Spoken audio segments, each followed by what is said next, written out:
Gotta wake up. Are you sure you want to wake up to this? Come on now, wake up. I can't wait to wake up. Wake up, idiot! All right, thanks for waking up with us. It's the wake-up call here on The Fan in Indianapolis. As always, broadcasting live from the DriveHubler.com studios. We made it into February. I'm back on this Monday. He's Kevin Bowen. I'm Andy Sweeney. We have Corbin with us today, who I think was scarfing. What were you scarfing over there? Were you scarfing a sandwich, a breakfast sandwich? Jimmy Dean. Okay. Old Faithful there. He had a Jimmy Dean wrapped up in a coffee filter, which is, there's not many things more sports radio than that from Corbin. It's Why mess with success? Yeah, at 7:01 in the morning. But here we are. The Pacers finally off the schneid. Got a win last night. Great Sunday for Purdue basketball. A bad weekend for IU basketball. And a very good weekend for Indiana State. And Butler, KB, a good morning to you, sir. I decided to rock them both. The trees that. and the Bulldogs here on this Monday morning. Absolutely loved trying to stay up as late as I could on Friday night for just a wild win for Butler at Creighton. And then that was a fun one Saturday evening. Watch Indiana State in that limelight. And they really it's a good game, too. Great game. They get that important win, and we'll see if it's enough. Obviously, they need to hold serve probably the rest of the way in the Moval. But, yes, if you are a fan of your teams in West Lafayette, I guess Indianapolis, a little bit there with Butler or Terre Haute, you are very, very happy. And if you are in Bloomington, you continue to watch an absolute clown show with where that program is at here in year 3 of the Mike Woodson era. I searched it. You searched the buyout number? Yep. See, we're reading each other's minds. I did search it last night just in case, just so I'd have that information in my mind. You could make the argument Saturday was the worst loss in the Woodson era. And he hasn't had the real, glaring, ugly mid-major. Archie and Crean kind of had a couple of those. You could make that argument, but I certainly don't want to make sure the focus is on that here to lead off. Purdue again, just away from home, Andy. We're going to have Rob Blackman on at 9, and that was the 6th time this season Purdue's played a game where they've played an opponent ranked in the top 11. They're 6-0 in those 6 games, and 5 of them away from home. And I'm sitting there watching yesterday, and you get to halftime, and they've got a lead, and Zach Edey's made 1 shot, and they've hit 1 3-pointer. Zach Edey was, 1 for 5 at halftime, I think it was. And they've only hit 1 3, so it's not like they just came out on the road and boom, all of a sudden they hit 4 or 5 threes, and Wisconsin's a little stunned by that. It continues to be week in and week out. I continue to say I sound like a broken record, but they find different ways to build leads and win games, and that is huge when you get to March. Lance Jones continues to be a guy I just absolutely have loved for Purdue. Every time Wisconsin, I thought, made a legit run, and they made several of them. Lance Jones' craziness, which I considered a good thing, he helped answer those calls. So Purdue now in control of the Big Ten. They will not play an NCAA tournament team the rest of this month. So that was it. Their schedule really and they're light. off the rest of the week until Saturday. Right. Yeah, they get Indiana. Until and Indiana that beat down. on Saturday night. And I am very confused by the Pacers. That's where I'm at with the Pacers. Okay, you're confused. Why is Kevin Bowen confused with the Pacers? Now, I know Friday, a lot of the conversation had to be Halliburton minutes. And then we know what happened Friday night. And then Charlotte last night, not needing to extend him and play him 20 minutes. And now you have off until tomorrow. So what's confusing Kevin Bowen on this Monday morning? What are they? You lose your first 3 with Siakam. You win your next 3. You lose your next 3. They're inconsistent. Yeah, and now That's what they are. And and Halliburton being injured has thrown a wrench into everything. Sure, no one's happy about question. what's going on right now. There's Nobody. context around the confusion because, the lineups are kind of jumbled. And, even last night I'm sitting there watching the game, and I'm like, there is part of me that wants to see Charlotte make this a little close just to so see what they do. Get a Halliburton answer. Right. We got nothing yesterday. He's on nothing. the elliptical in the fourth quarter. Still. Charlotte's just kind of lingering. Get off the elliptical. What was the closest they cut it to? Maybe 10? I think it did. Did it get single digits? I thought let's see. Bridges had a kind of a runner to make it single digits. I don't know if he did not make that. Let me check real Can you quick. Imagine cheering for a team with Miles Bridges on it. That's on and that off the story's floor. just vanished. On and off the floor, Yeah. But Brandon Miller, it's so Paul First George. game in the 30s. It's uncanny. You watch him and think of Paul George. But yeah, I'm sitting here thinking to myself, what are the Pacers? What are they heading into Thursday? Andy, Buddy Hield just played a season low in minutes. Is he gone on Thursday? I mean, I don't know what you do with Buddy Is he Hield. here? I mean, Buddy Hield is Andrew Nemhard in the starting lineup for good? Well, I mean, Carlisle after the game was like, listen, we're going to start him for the next several games. So it sure as hell sounds like that's the case. I mean, Buddy Hield has been, he's had some spurts where he's been really good, but the last couple weeks, he's had a couple nice games, but for the most part, he's been inconsistent, and that's a nice way to put it. He's been disappointing, quite frankly. So I just kind of come in on this Monday morning, I'm a little confused. They're in survival where mode. We are at with the Pacers. They are a half game up on the play-in right now. That would be the Magic just behind them. And remember, the Magic have the head-to-head this season, so you don't want to flirt with that at all. Now, the great news for the Pacers is, theoretically, you should be getting healthier. I felt like Halliburton, just judging by body language, could have come back into the fourth quarter. Like, why would he ride the elliptical just to ride it? I mean, he's not, Kevin Bowen trying to work out and getting one drop of sweat in and acting like he's just done P90X for every day. You ever done P90X before? Yeah, have you ever done it before? Because I have. Do I look like I've done it? Well, did you ever pop the DVD in and say, I'm going to do this? I'm going to at least try this. Or No. What was the other one? The insanity one? I'm more of a CrossFit guy, right? You're going to lift some big weights or something? Scream okay. CrossFit to you You're going to here. jump up on a box, 7 a.m.? And then, if you do look at the schedule the rest of the way, this is one of the easier schedules left. And, of course, Pacers fans could look at that as obviously glass half full or glass half empty and saying, well, we didn't beat these teams earlier in the season. So I'm just stuck in a little bit of confusion with the Pacers. I'm still optimistic about it, but I don't know what it's going to look like. I don't know what the lineup's going to look like. Again, I don't know what Thursday is going to unfold for them with Buddy Hield and Obi Toppin in particular, and how you handle both of those situations with the trade deadline. Because at the start of the year, Andy, and we'll have Tony East on at 8:30 to talk more about this. At the start of the year, they tried to get an extension done with Buddy Hield. Yes, they did. Yes, they did. Since then, Buddy has been, I would say, inconsistent. He's not had a great contract year, and you've made a massive trade. And the massive trade has now created a whole different financial book situation, if you want to look at it here for the next couple of seasons. And Tony East is a guy that's all over that. So that's kind of a question I do want to throw Tony's way of the recent run, the Siakam trade. What do you think that's done internally to how the Pacers view Hield? I think he's a guy that they like internally. Clearly, Halliburton's a big fan of him. He still is a threat from a spacing standpoint.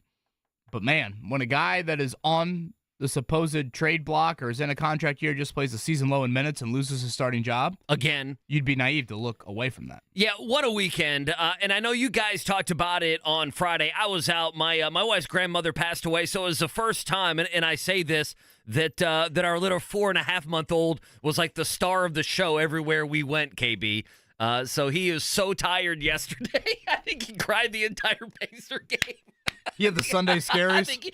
I think he had the biggest case of Sunday scaries. He was like a kid going back to school on a Monday. It's exactly what he was. But I'm with you on the Pacers, catching up on stuff over the weekend. I mean, you had the back and forth on what was Thursday. I know you guys talked about it on Friday between Carlisle and Dustin Dupirac, where it's like, okay, so Halliburton's not going to play in these fourth quarter minutes. Okay, so we need to know that. Well, then Friday they flipped it. And then Friday they flipped it, and he didn't play well, and they lost to Sacramento. And then last night, I even tweeted it out. I mean, unfortunately for us, they probably got exactly what they want. He hit the threshold, again, to count this as a full game so he can get that Supermax deal, something the last week and a half we've talked so much about. He played 20 minutes in last night's game, and you could tell once they were up double figures and it ballooned, if you will, to 15, 16 points, that he probably was not going to be back, even though he's that's how great a shape these guys are in. I'll just go be on the elliptical for 45 minutes, even though I'm not going to play again.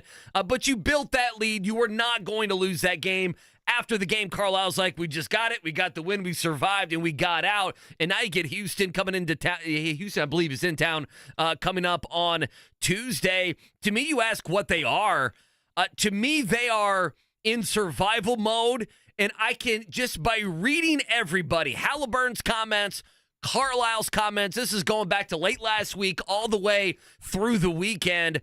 Everyone just, they're trying to figure out how to play Halliburton without him re-injuring the hamstring, but where they can still get something from him where it also all makes sense together. And it's just a difficult dance to do. They are trying to do something that is just really, really hard to do. They needed to get that win last night, but, here at some point, like, they have 5 games before they get to the All-Star break. They have this 5-game stretch here. And to me, Houston, Golden State at home this week. And then New York on the road, yeah. Charlotte, and Toronto. So you have the big Knicks game, but you have, these are non-playoff teams. What, 4 out of these 5 teams Golden here State are non-playoff teams. Golden State will be the second night of back-to-back. So that is something. I know you got a lot of Steph Curry fans. Can they go forward? Can they go 4-1? I don't know. Is 3-2 what we need to talk about? Well, but it's weird. When do they up Halliburton? That's the question. You label them in survival mode, and I kind of agree with it, but I'm like, last night every guy was available to them. Like, if you want to look at survival mode, how about the Knicks with their injury situation? How about Charlotte last night? Down what? Their Poor 2 leading Charlotte, scores for their top 7. They've won 10 games all season. It's a rough look. That, to me, describes survival mode a little bit. So it is weird how, at least I kind of view the Pacers on this Monday morning. Again, I bring up the Steph Curry back-to-back, and I say this in all seriousness. I know there's probably a lot of parents out there of young children that have probably bought tickets or looking forward to Thursday nights. And if you look at Wednesday night for Golden State, they have a nationally televised game. Now, I don't think Steph has been the king of, load management back-to-backs, but, hell, the dude just scored 60 in overtime the other night there. But just something to keep an eye on as Golden State will be inside of Gainbridge Fieldhouse for their lone visit here coming up on Thursday. Again, a lot of college basketball focus for us today. Rob Blackman at 9. That Purdue resume. There's just nothing more decorated in college basketball than that right now. You could probably get into a pretty heated debate. Who's better, UConn or Purdue? Purdue. Just strictly as a basketball team. Sure. UConn's had a lot of injuries this season, and they still have gotten to this point. But if you are, again, just going off of what the resume looks like, yesterday, another huge feather in the cap to do that away from home. And again, Andy, to be having a lead at halftime when the National Player of the Year has hit 1 bucket and you've hit 1 3-pointer, that just to me is another thing that stands out about Purdue's season of it doesn't have to be 35-12 from Edey, night in, night out. It doesn't have to be 12 or 14 3-pointers for them, night in, night out. They've got some different ways. They are not perfect, but they've got different ways that they can win games. And every time Wisconsin made that run, and they did, again, cut it to 1 possession on several occasions, it seemingly to me was Lance Jones every time. Yeah, it got down to 3. He comes down, he hits a 3, and then later in the game, I think it was 2. I might have my plays. It got down to 2 on that big drive. Mixed up, and he had the decision. Am I going to take this? Am I going to take this the distance and drive in and get the layup? And he obviously did, and he's fantastic. I saw this from John Rothstein. Braden Smith has 167 assists this year. He had 153 all of last year. KB, we still have all of February to play. Boy. We still have into March to play. He's going to, I don't think he's not going to double that number, but his play has been so high. The reality is, and we've known this with Purdue, there's 2 things. Number 1, I don't see them giving up the Big Ten lead again. They are going to win the regular season Big Ten. If they win that by a game and a half, 2, 3, we'll see. But to me, you mentioned how many tournament teams they play the rest of the month is 0 in the month of February. So many of these games, they're going to cruise. They can have a C- game and go out there and beat teams such as Indiana. We'll get to the Hoosiers a little bit later on. But there's the other thing, there's nothing left. We've been waiting to check all these boxes with Purdue because we think, okay, they've done this and this. This means they won't choke in March. There's nothing left they can do in the regular season. Hell, I'll even throw in, KB, the Big Ten tournament. There's no other box to leave unchecked. The Northwestern game was a home game, a crazy game, a game dominated by guards, and a high-scoring game that went to overtime. Okay, Bo-boo. These guys can hit threes. Wisconsin is a possession game on the road type game, coming down to the end, and they can win that game. If you want to win in the 60s and 70s, you want to win in the the 90s and 100s. Purdue can do it either way. There's I sit here this Monday. There's just nothing left for them to do to check any more boxes. Now, fans would say a sweep of Indiana would make them feel very, very good. So, well, I can't believe they don't sweep Indiana. Yes, I know. I'm just saying from a Saturday, from a fan sanity standpoint. I mean, Indiana's just dreadful. That just is dreadful. So you're telling me Penn State didn't have its leading score? Penn State scored 62 points in the final 25 minutes. Without their leading score, correct? I just want to make sure I have that right. Not a good start. Yeah, I tweeted out for Indiana on Saturday Yikes. Afternoon. I did the old star ranking of the starting lineups. I saw you throw out the old star rankings. Did the star Rivals.com. and I mentioned at the end of the tweet something I've said for several months now. And Andy, you were all over this from the start of the season. Like, the warning signs were neon in the non-conference. The only reason they survived those non-conference, just putrid, pathetic efforts is because they were simply taller. Right. Khalil Ware, right. Like, over 40 minutes, Khalil Ware got 3 extra offensive rebounds, and you beat Army by 6, or whatever those scores were. Or you beat Florida Gulf Coast when they didn't have their leading score in that one. But no program in college basketball, to me, invests more and gets less out of it than Indiana basketball. None. And if you are Corbin, how old are you? Oh, here we go. How old is Corbin? I can't tell by looking at you how old you are. 26. 27. You're a little high, 24. Oh, he's only 24 okay? years old. So if you are Corbin Lingenfelter Good and for you are you. 24 years old, you have watched Indiana basketball be an average Big Ten team. Point blank period. Just smack dab, middle of the Big Ten team in his lifetime. And that's why so many people, I'm like, how do you not know the rich history of Indiana basketball? And oh my, this and that. If you are Corbin at 24 years old, all he knows is average. Just again, right there in the middle of the Big Ten Conference. Yet they invest like none other. And Andy, you know this coming from a little bit of SEC country. There are so many programs that do invest richly in NIL, but 90% of them, it's football first. Indiana's one of the 5 to 10% that it's the opposite. It is no. Oh my gosh, we'll give Anthony Leal this and that. We'll do anything for the 10th guy on the bench. Not many college programs do that for basketball. And to get so little out of it has got to be absolutely maddening. Well, it's not only that. It's you're paying Mike Woodson now. He got the raise last year. You're paying him, KB, over $4 million for all of this. I mean, he's a top 3 or 4 coach in the Big Ten. God, I when forgot it comes he got to the $1 million raise. Yeah, he got the $1 million raise all the way through 2027. Listen, they are. I know we need to take a break. We'll get to a morning check down. We got a bunch of sound. Tony East at 8:30, but Indiana is a mess, and it's to the point to where Mike Woodson is going to make next year have a ton of pressure. And later on, I think there's a reason that's going to come out on why Indiana fans are even grumpier about this team. And it doesn't have anything to do with this season. So we'll dive into that as well. But Indiana embarrassed themselves on Saturday. What a fun Straight Friday and Saturday for those that are fans of the Butler Bulldogs and the Indiana State Sycamores. Just much needed for their respective resumes. For Indiana State, they might not need it, but still, it's a nice insurance policy to have. And for Butler, you talk about a team right now starting to take advantage of these opportunities. That's 2 road wins over top 15 teams. Of course, the Big East, there is no rest at all. It is at UConn tomorrow night for Thad Matta and his bunch. Good Monday morning to you. I am Kevin Bowen, Andy Sweeney with us, of course, and Corbin Lingenfelter on the 1s and 2s. Thanks for spending this Monday morning with us. It is the Wake Up Call. KB and Andy on 93.5, 107.5, The Fan.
Barbasol Horizon League Basketball Championships. March starts here at the Indiana Farmers Coliseum March 11th and 12th. All right, let's dive into it. Pacers over the Hornets last night, 115-99. That's your final second wire-to-wire win of the season for the Pacers. And the first time they've held someone under 100 points. I know it's the stinky Hornets. Brandon Miller, pretty good, though. 35 points, his first 30-plus point ever. One thing we talked about, KB, in segment number 1, Andrew Nembhard into the starting lineup, played 27 minutes last night. Didn't score, but did play 27 minutes and did get the start last night. Post-game, here's Rick Carlisle on Nembhard back in the starting lineup. They're starting to get real synergy. Nembhard back in the lineup is something we thought made sense really for this game and potentially the next few. We'll see. But he gives us flexibility, and it makes the ecosystem of our roster work better. Okay, so 20 minutes for Tyrese Halliburton last night. Again, we didn't see him in the fourth, but I think that was just because of the lead, not necessarily because of his health. Minute restriction-wise, it's still a question, though, as we enter here the last full week of the first half of the season, if you will, before the All-Star break coming up next week. I do want to play a clip coming up here on the other side. Andy, a lot of our debate Friday was about the confusion around Halliburton and staggering those minutes. Friday was a game to forget because they lost to the Kings. The defense was awful, but we did see Halliburton in the fourth quarter of that one. Rick Carlisle, I thought, explained it a little bit better on after Friday night's game. So I do want to play that clip coming up here on the other side. Again, the final two home games of the first half of the season is this week. That is Houston and Golden State. Yes, Golden State is on the second night of a back-to-back, so just keep an eye out there for the Steph Curry watchers for Thursday nights. All right, college basketball rundown from the weekend. I have no idea what order to go in. Let's start with the best team in the land, I guess. The Purdue Boilermakers, 75-69 in Madison yesterday afternoon. They built the first half lead in a different way. Again, Zach Edey just with one field goal in the first half, just one three-pointer. They're up at half. Wisconsin punched. Wisconsin came back several points in that second half. Purdue, though, answered every single time. So now the Boilermakers in control of the Big Ten. They do not play another NCAA tournament team the entire month. They will play Illinois and Wisconsin to close out the season. But, Andy, if they are able to take care of business and the Fighting Illini and Badgers, Fighting Illini almost lost at home last night to Wisconsin. If they have a few slip-ups, Purdue could lock up the Big Ten by the end of the month. I tweeted this out. Did you guys happen to see the Zach Edey dunk in the second half where it bounced off that winner guy's head, the freshman? Oh, the it looked poor like a freshman. volleyball. He dunked it in yes. Uh-huh. bounced off the poor kid had bounced off his head 3 times. He's got a guy 7'5" dunking on him. Getting ball bounced off his head. Some pleasantries from the Kohl Center faithful towards Zach Purdue's Edey not giving up the Big Ten game. the rest of the regular season here. Like, they're going to win it now. Like, that's how big that game was. If Wisconsin would have won that game, we could have had the conversation of, hey, do you care? Purdue, they can still be a 1 seed and not win the regular season Big Ten. They're going to win the regular season Big Ten, obviously. I'm Butler with the shirt, Indiana State with the hat today. Let's go back to, let's start Saturday. Or let's call it back to Friday, honestly. In the wee hours of Friday into Saturday morning, Butler beats Creighton 99-98. How about a road win in, I would say, arguably the hardest environment? It's a massive win. In the Big East. It's a massive without your win. starting point guard. Yeah. Polish Alexander does not play in that game. It's typical Butler with Thad Matta here, how he has used the portal so effectively. Great balance. Jameel Telfort. I've said to Thad before when we've had him on, Andy, he looks like he's got a bunch of NFL dudes on his team. Jameel Telfort is one of those. He had 26. How about Bowden Kapke, the freshman center, coming in and hitting 2 huge free throws with less than 10 seconds to go. Butler played the foul game up 3 very correctly, and they get a huge, huge resume win at Creighton.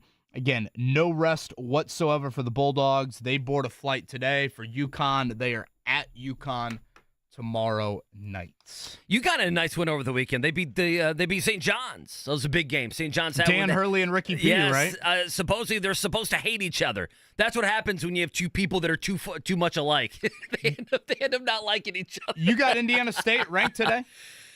Yeah, I got no problem with that. Yeah, rank him in the top 25. think Sure, they were- you have Indiana State ranked. If you want to count the receiving votes, I think they were 31. Yeah, they had a couple. Last yeah, week? sure, throw him in. I got no problem with that. Robbie Avila, how about the three he hits to go up 70-67? The shot heard around paradise there. He's starting to get some. He's starting to get By some national him. love. I saw some tweets go out this that was my weekend. first time getting like the full 40 minutes Yeah. of Indiana State this year. Did you lock in? I did. I love their makeup. Julian Larry, Ryan Conwell, the Pike kid, Kent, I guess you label him a four-man. I think he had 20 rebounds against Drake there. Those are two teams that I'd love to see Drake in the tournament as well. But what a great win for Indiana State. Awesome scene in Terre Haute. They are now 20-3 on the season. And again, they are in control. We talked about it on Friday.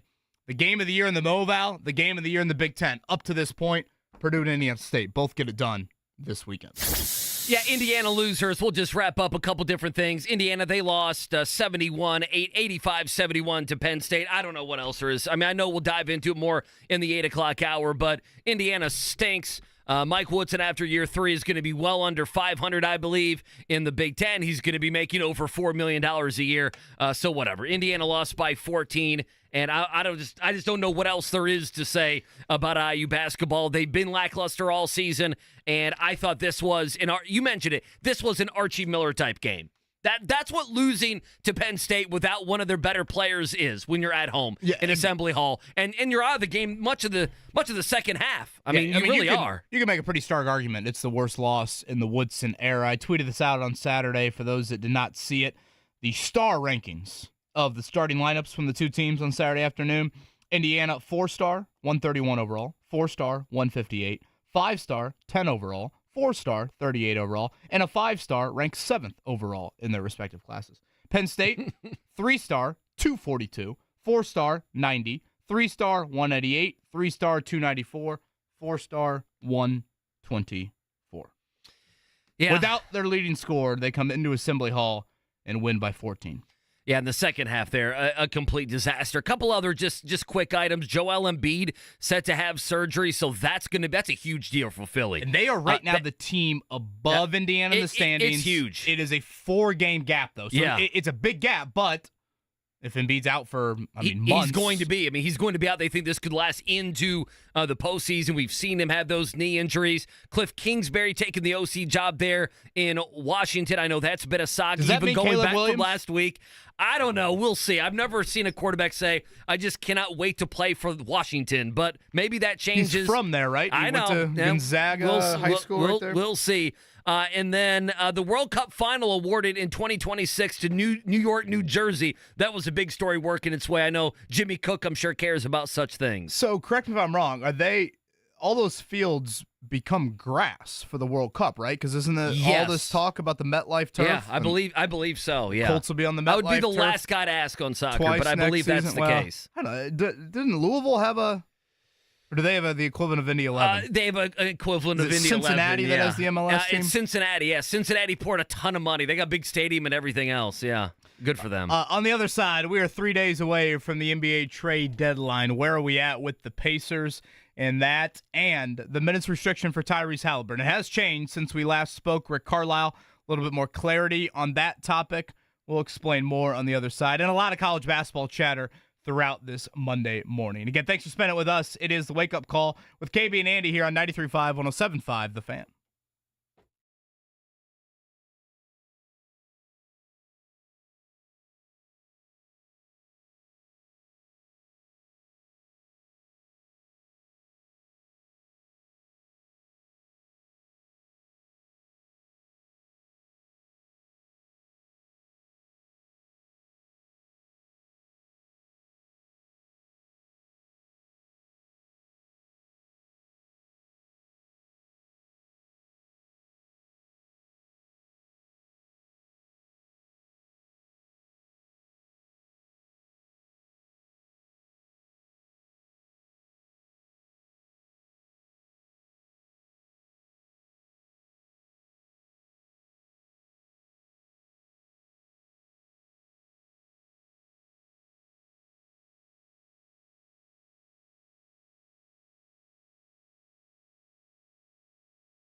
Bart hanging out with you until 10 o'clock today. KB and Andy, it's the wake-up call here on The Fan. Tons to talk about today. Tony East going to join us coming up at 8:30. Rob Blackman, voice of the Boilermakers, will join us as they were in Wisconsin and now several days off before a Saturday matchup hosting IU. So that'll be a lot of fun. And then early on, we've reached out to several luminaries, right, for Friday's show to get you ready for Purdue and Indiana. Yeah, I think we'll have you covered. As much as we can. The Indiana ones will not be happy, I'm sure, about what their fortunes are going to be. Indiana does have Ohio State coming up tomorrow. Ohio State has been bad this season. I don't know what's happened to Holtman. He was a good coach there. Yeah, really, if you look at it seasons. From a local angle this week, tomorrow is by far the busiest day. Yeah. Like you said, nothing for Purdue. You got Butler at UConn tomorrow at 8:30. Again, Indiana's at Ohio State. That's Peacock at 7, Pacers, Rockets. Xavier Johnson listed as day-to-day. So we did see Malik Renew play on Saturday. Again, Xavier Johnson just listed as day-to-day. So, I guess if you're looking for arguably the only positive for Indiana basketball right now, it would be that those two injuries are not season-ending. Okay, so let's dive into this. Let's set this up, and you might be able to do a better job than I. So this is after Friday night's game, right? Because most people may not have heard this with the long weekend. Yeah, so basically Friday's show for us, Andy, centered a lot around the confusion over Tyrese Halliburton's staggering of his minutes. If you go back to Thursday in New York, we saw the Pacers let that one really get away from him late. Now, Jalen Brunson, terrific, 40 points. But, also Indiana just got absolutely owned on the glass. And every loose ball, the 50-50 balls, and I think a question exiting that was the out-hustling and the just lack, frankly, of matching the Knicks' effort. Well, they played so great the first half. They played so good in the first half, I should say. But also in the fourth quarter, you want your dude out there. Yeah. And the Pacers clearly have that guy with Halliburton, and Siakam just couldn't handle that on Thursday night. So the question was, could you divvy up these Halliburton minutes to where he doesn't exit midway through the third, and that's the last that we see of him? Because whether it was Tuesday in Boston or Thursday in New York, that was the plan for him. So we played the Rick Carlisle audio on Friday's show after that, and Dustin and Perrick and Rick, they weren't on the same page whatsoever in addressing that aspect to it. Rick wanted to turn to I'm not going to reveal our plan for him. And if you've seen it, Pacers have been a little coy about Halliburton before these games. They've announced him as a game-time decision, but they don't want to tip their hand if he is starting or if he's not starting. So we'll see how long they continue to play that sort of game. But, Dustin was trying to clarify to Rick, no, I'm not asking that. I'm asking more of what has your medical team told you about we are front-loading Tyrese's minutes and not necessarily spreading them out throughout the 4 quarters. Now, Friday night against Sacramento, they did change. They really kind of flip-flopped it. He did not start the game. He was back in the locker room. Maybe that, being at home, it helps you out to have that sort of stuff available to you. Then he did the elliptical song and dance for a few minutes in the first quarter. He then came in the game and then played in the fourth quarter. Now, obviously, it didn't matter. Sacramento really controlled that game from start to finish, especially the final 3 quarters. But we did see a flip of that. So basically for our audience, Andy, Friday, we were confused. We didn't get a great answer on why the Pacers had been going with that original plan with Halliburton. Then Friday night, we see them flip the plan. And here was Rick Carlisle. Again, this is kind of a longer clip, but I think provides a little bit more clarity on why the Pacers decided to change things up with Tyrese Halliburton and spread out his minutes more into the fourth quarter. An injury, a significant amount of time. You want to take a player from warm-ups to starting to short intervals of rest to keep him warm, and then when it's time, when you meet get to the minutes threshold, it's a shutdown, and that's it. And so, the first 2 games, that made sense. Decided on by medical staff, Tyrese, coaching staff, and tonight it was a shift. Not an easy thing to do, obviously, but being at home, having the ability to use a practice court to stay warm and be ready to jump into the game, those were positives, and so that was the decision. The hope is that as we move along here, that the minutes levels increase, and that all this can fade away. But player health has got to be, it's got to be at the top of the list of priorities. And so sometimes you go through these kinds of challenges bringing a player back. Obviously, he had the. So again, that was Rick Carlisle on Friday night after the Sacramento game. Now, Andy, as we sit here and the Pacers have played one game since, we have not seen the minutes really increase at all for Tyrese. It was 22 in each of the first two games when they were kind of front-loading the minutes, if you will. That Friday night against Sacramento, he played 19. He played just the start of the fourth quarter. He exited, and the Pacers never really made it close for him to go back in the game.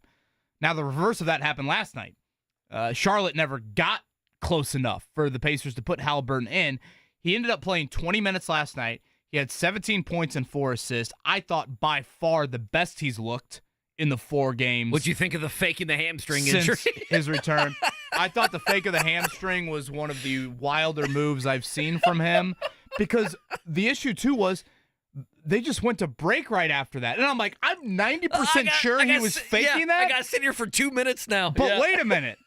Like, getting Denary back on the screen. Can we, interject during a commercial? Usually, they have the commercials that interject during the game. Make Can we feel flip better? it? Yeah, like the one where they do where they're at the free throw line. Sure. Yeah. Can we go the reverse of that? For those that did not watch last night, Andy, it had the look of him going back in the game. And I know I'm speaking a little out of turn by saying that, but the dude was on the elliptical throughout the fourth quarter. I don't think you're writing that just for show.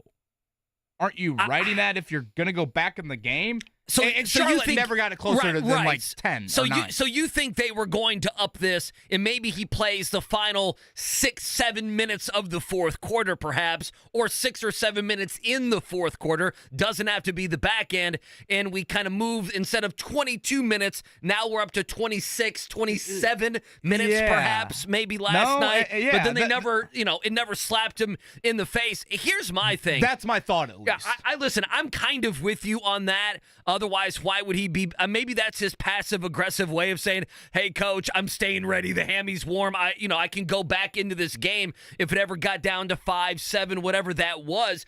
Okay, so we agree here that no one's happy with this going on. Rick Carlisle can't be happy. Tyrese Haliburton can't be happy. And what they're trying to do, am I wrong here? What they're trying to do is just a song and dance that is just so difficult. I mean, you go back to that Knicks game, they led by 5 going into the fourth quarter in that game. They were down 3 going into the fourth quarter against Boston, and you don't see Haliburton. And again, they part of me gives them credit for sticking, obviously, with 22 minutes, especially in the New York and Boston game, KB, to where they're like, this is the rule, this is the minute restriction, and we're not going to move from it. The problem with it is you had a chance to win both of those games, and you didn't win both of those games. And the New York game, Halliburton's sitting there, and you're quite literally bleeding out on the floor there in Madison Square Garden. So what they're trying to do, I commend them for, we're going to be cautious with this young basketball player. If he injures the hamstring further and we don't have him going forward here in the rest of February and March, and hell, even perhaps the All-Star game matters to him. It matters to the team that he's playing. If we don't have him for these moments, you can forget about seeding in the playoffs. It is going to be a hard trek. So they're thinking we can play him a little bit more, now. We can get some of that Haliburton magic, and perhaps because we are at that position, guys like TJ McConnell, guys like Andrew Nembhard, that we can survive it. The thing is, they're being half pregnant, and so far, the team hasn't responded too well to that. And then Sacramento, it blows up in your face to where, okay, now he's going to be available for latter parts of the game, and you're out of the game. And then last night, it's a good thing, but last night we were hoping to get a little bit of data, right? We were hoping to get some information. Hey, are we going to take this from 22 minutes to 27 minutes to 28 minutes? And the answer never came because Charlotte obviously is not that good. And the Pacers, it's a good thing for them, took care of business. But for me, they are trying to do a tightrope dance here. Don't you feel that way? To where they're trying, Carlisle's trying to say, okay, we need to use him here. Maybe we can use him a little bit later on. But it's just a difficult, like what they're doing, I commend them, but it's just very difficult to do, is it not? And it's also, he never should have been on the floor in Portland going back a couple weeks ago. That much is obvious. And how much of that was to do to Pascal Siakam's first game? Yeah, but why would they give in on that? They seemingly haven't. They were bleeding out on the floor, Madison Square Garden, and they didn't give in. They didn't put him back in for 5 minutes. And this is the awkward balance to where, and I don't think it's that crazy to speak to it. This is, I think, the awkward balance in dealing with a star and catering to that star. Like, Tyrese Halliburton's got a pretty damn loud voice within the Pacers organization. And part of me is like, he should have a really loud voice, but then, moments like that game in Portland or what, there are times where it's like, you got to pull the reins back, but then if Tyrese is sitting there saying, wait a minute, I want to play 65 games. I want the extra 40 or 50 million. You're kind of left saying, well, guys, we want to keep him happy, don't we? Yeah. There's a reason Rick Carlisle stomped his feet and got tossed from that game against Denver. It wasn't because Jarris Walker got fouled. It wasn't because TJ McConnell got fouled. It was because he thought Pascal Siakam got fouled. And you want to cater to your star. It's, in a way, it's kind of the sad business of the league. It's also the sad reality of the league in a small market. I think the other thing exiting this weekend, Andy, and again, I let off the show saying I'm confused about the Pacers right now. I think they're going to figure it out. I think this is still a 5 or 6 seed. Like, my preseason thoughts on them, I think, are still there. But I also am like, what happens Thursday? Like, where are you at trade deadline? There is part of me over the late January, maybe even the first start of February, I thought, all right, they're just going to stand pat. They are just going to roll with what they've got right now, and this is going to be the group for the final couple months of the season. We thought that last week because of what Chad Buchanan told JMV. Sure. And we just went through a big trade, guys. And they'll figure it out in the offseason, what their salary cap looks like, and if a guy walks away and you don't get anything for him, that's the price you pay to try to win a playoff series. But last night, with a healthy bunch, and, Halliburton would be the one in quotes, but with a healthy group, Andy, it was a season low in minutes for Buddy Hield. He's been a guy that has now been benched again. Andrew Nembhard, it sounds like, is going to be not only the starting 2-guard for tomorrow night, but that's the plan moving forward here, at least in the immediacy. And I think that question needs to be back on the front burner for where you're at come Thursday. And we're going to have Tony East on in, I guess, a little bit over 30 minutes to join us. Remember, at the start of the year, they wanted to bring Buddy Hield back. They had extension conversations with him. So much has changed since the start of the year. You've made a massive move to your basketball team. Do you have room for $20 million a year for a guy over the age of 30? Again, I think Buddy... The answer is no. So don't you feel that way? The answer to me is no. The Buddy So don't you move him on Thursday then? Yeah, I would, yes. If you're asking me what I think the fate of Buddy Hield should be, not will be, because I do not know. Right. But what it should be... It's do you probably feel that way about something. Do you feel that way about Obi Toppin? I probably don't. I feel like, here's the thing. Buddy Hield's value for this team, I think, has changed. Buddy Hield is, let me go back. This team offensively is so good, is so dangerous, and is so multiple on the amount of guys, all the different guys from Miles Turner to whoever is playing point guard, KB, that every single position on the floor, maybe not Siakam as much, can make threes. And because they make so many threes, it's not coming from just one guy. So if I told you, if Buddy Hield played on IU's basketball team, okay, just pretend for a second, God. okay, and they could use it, and and he was making, they made 8 threes a game, and he was making 5 or 6 of them, the value for me of Buddy Hield would be so high on that team because he is making their perimeter shots. He's making a majority of them. That is not the case here. And it's clear he's not playing the best basketball. Now, you may say if he got past the trade deadline and he knew he was going to be here for the rest of the season, for the remainder of the year, would that change things? Would he ease into it and be the shooter you have seen him, water coming up to level? That might be the case. The other thing that I find interesting, and I don't know, and this would be perhaps a Tony East question at 8:30. Zach LaVine is out for the year in Chicago.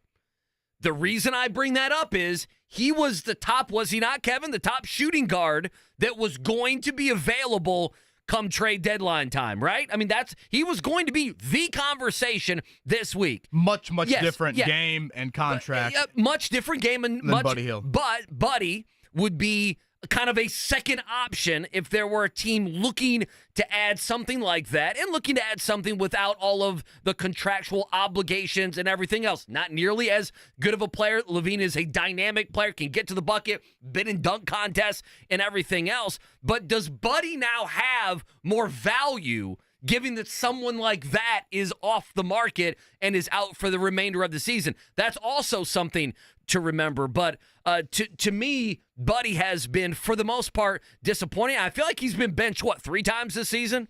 Two or three, he's lost his starting spot? I think one of the bummers here over the last month is with all the injury and the trade and the constant juggling of lineups, you haven't gotten a clear evaluation on what the group looks like. Again, they've been so Jekyll and Hyde since the Siakam trade. They lost the first 3, then they win their next 3, then they lose 3 in a row, and then last night they win 1.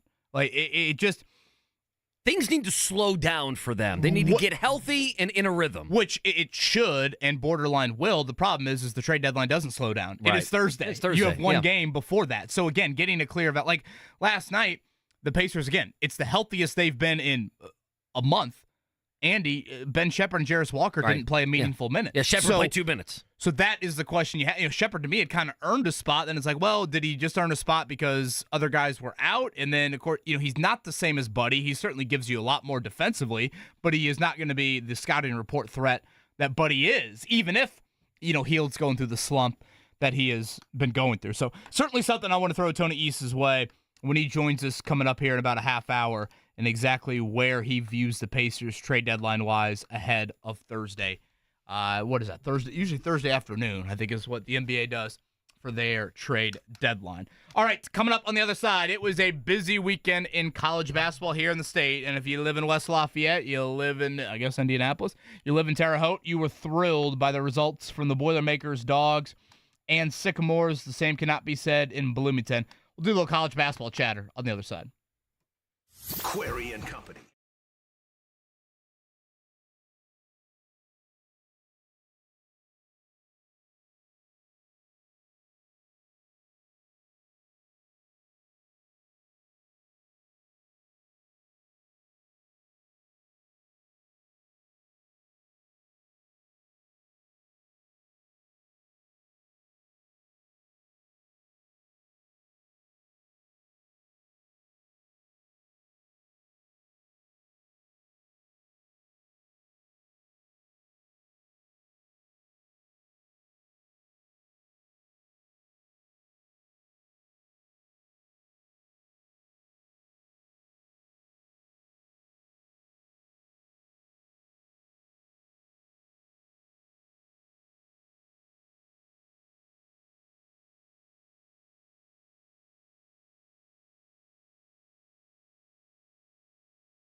O'clock hour hanging out with you here on The Fan, broadcasting live from the DriveHubler.com studios. KB and Andy, Kevin Bowen, Andy Sweeney hanging out with you. Corbin running things today. Tony East going to join us at 8:30. We'll dive into some college basketball here in a second.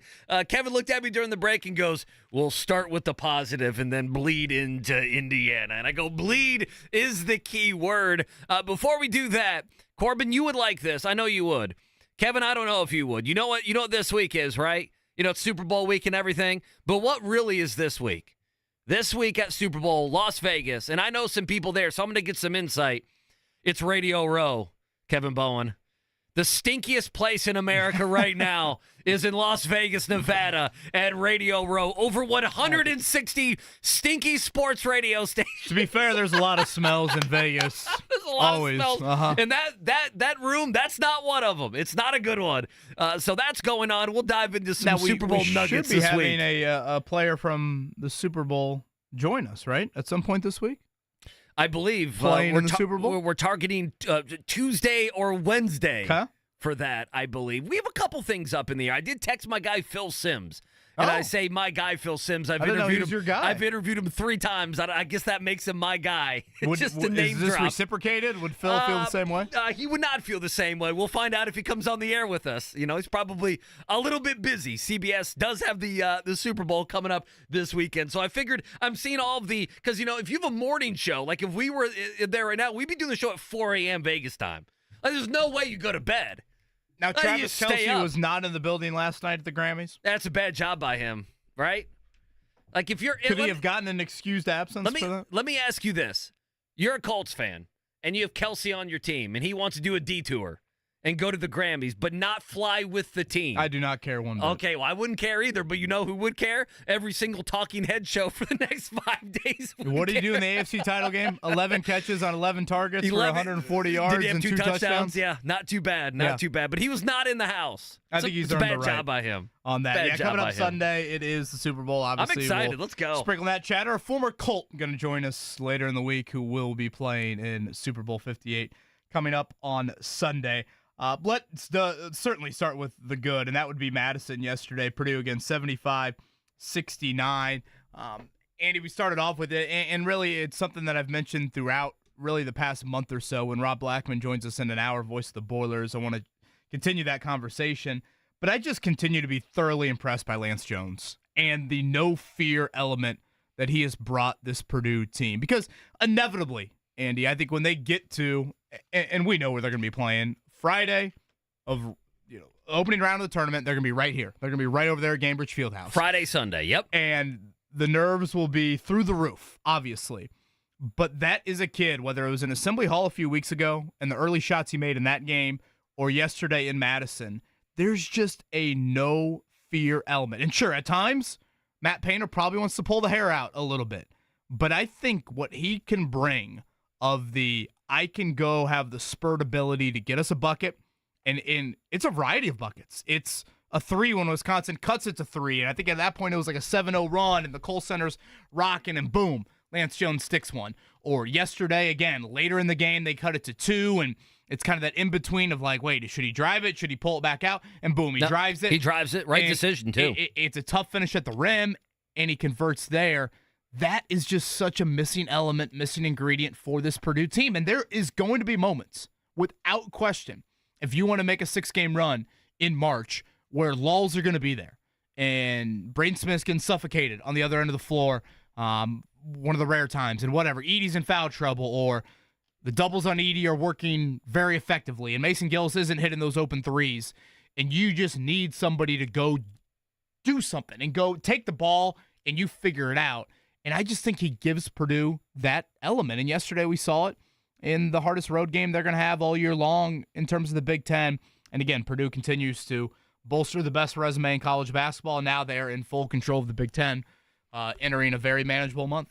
Like, I don't even know the next time, boy, I say this, and I know every single Purdue fan will say there'll be a game, or, fans will say, why are you jinxing us? I don't know the next time they're going to lose.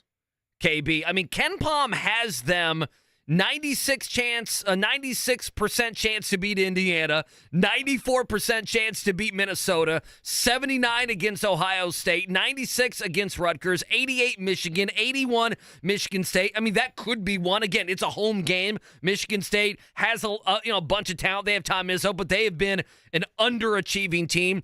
57% chance on the road to beat Illinois, and then you end the season with a 78% chance to beat Wisconsin. What's the spread Saturday night? You were dead on in the first matchup, Purdue and Indiana. Purdue and Indiana on that line. It's double figures, is it not? You think it starts at 8.5, or do you think it gets all the way to 10.5? I think, to me, that's the question. If it was 9.5 in Bloomington, aren't we looking at KenPom has it a 20-point game, so to me it's going to be double figures. So if I said 13.5? Yeah, 12.5, 13.5. Don't you feel like that's the case? Again, I don't know. Indiana, they'll have to do something out of their mind. They'll have to make a bunch of threes. They'll have to do something that's ridiculous. But, the analysis for Purdue has just been, they have been, and I mean this in a good way. I said this last week. They have been a boring team because they carry no drama. KB, they carry no drama. Think about it. I mean, they don't go through a 3-game losing streak or a week and a half, 2 weeks where they play bad basketball or a Buddy Hield type going through a massive slump. I mean, I don't know. I guess you could nitpick at a couple things, but I mean, they go from a 60. I mean, they scored in the 90s in Michigan. They come back Rutgers. They play a game in the 60s. Then Northwestern is that great atmosphere.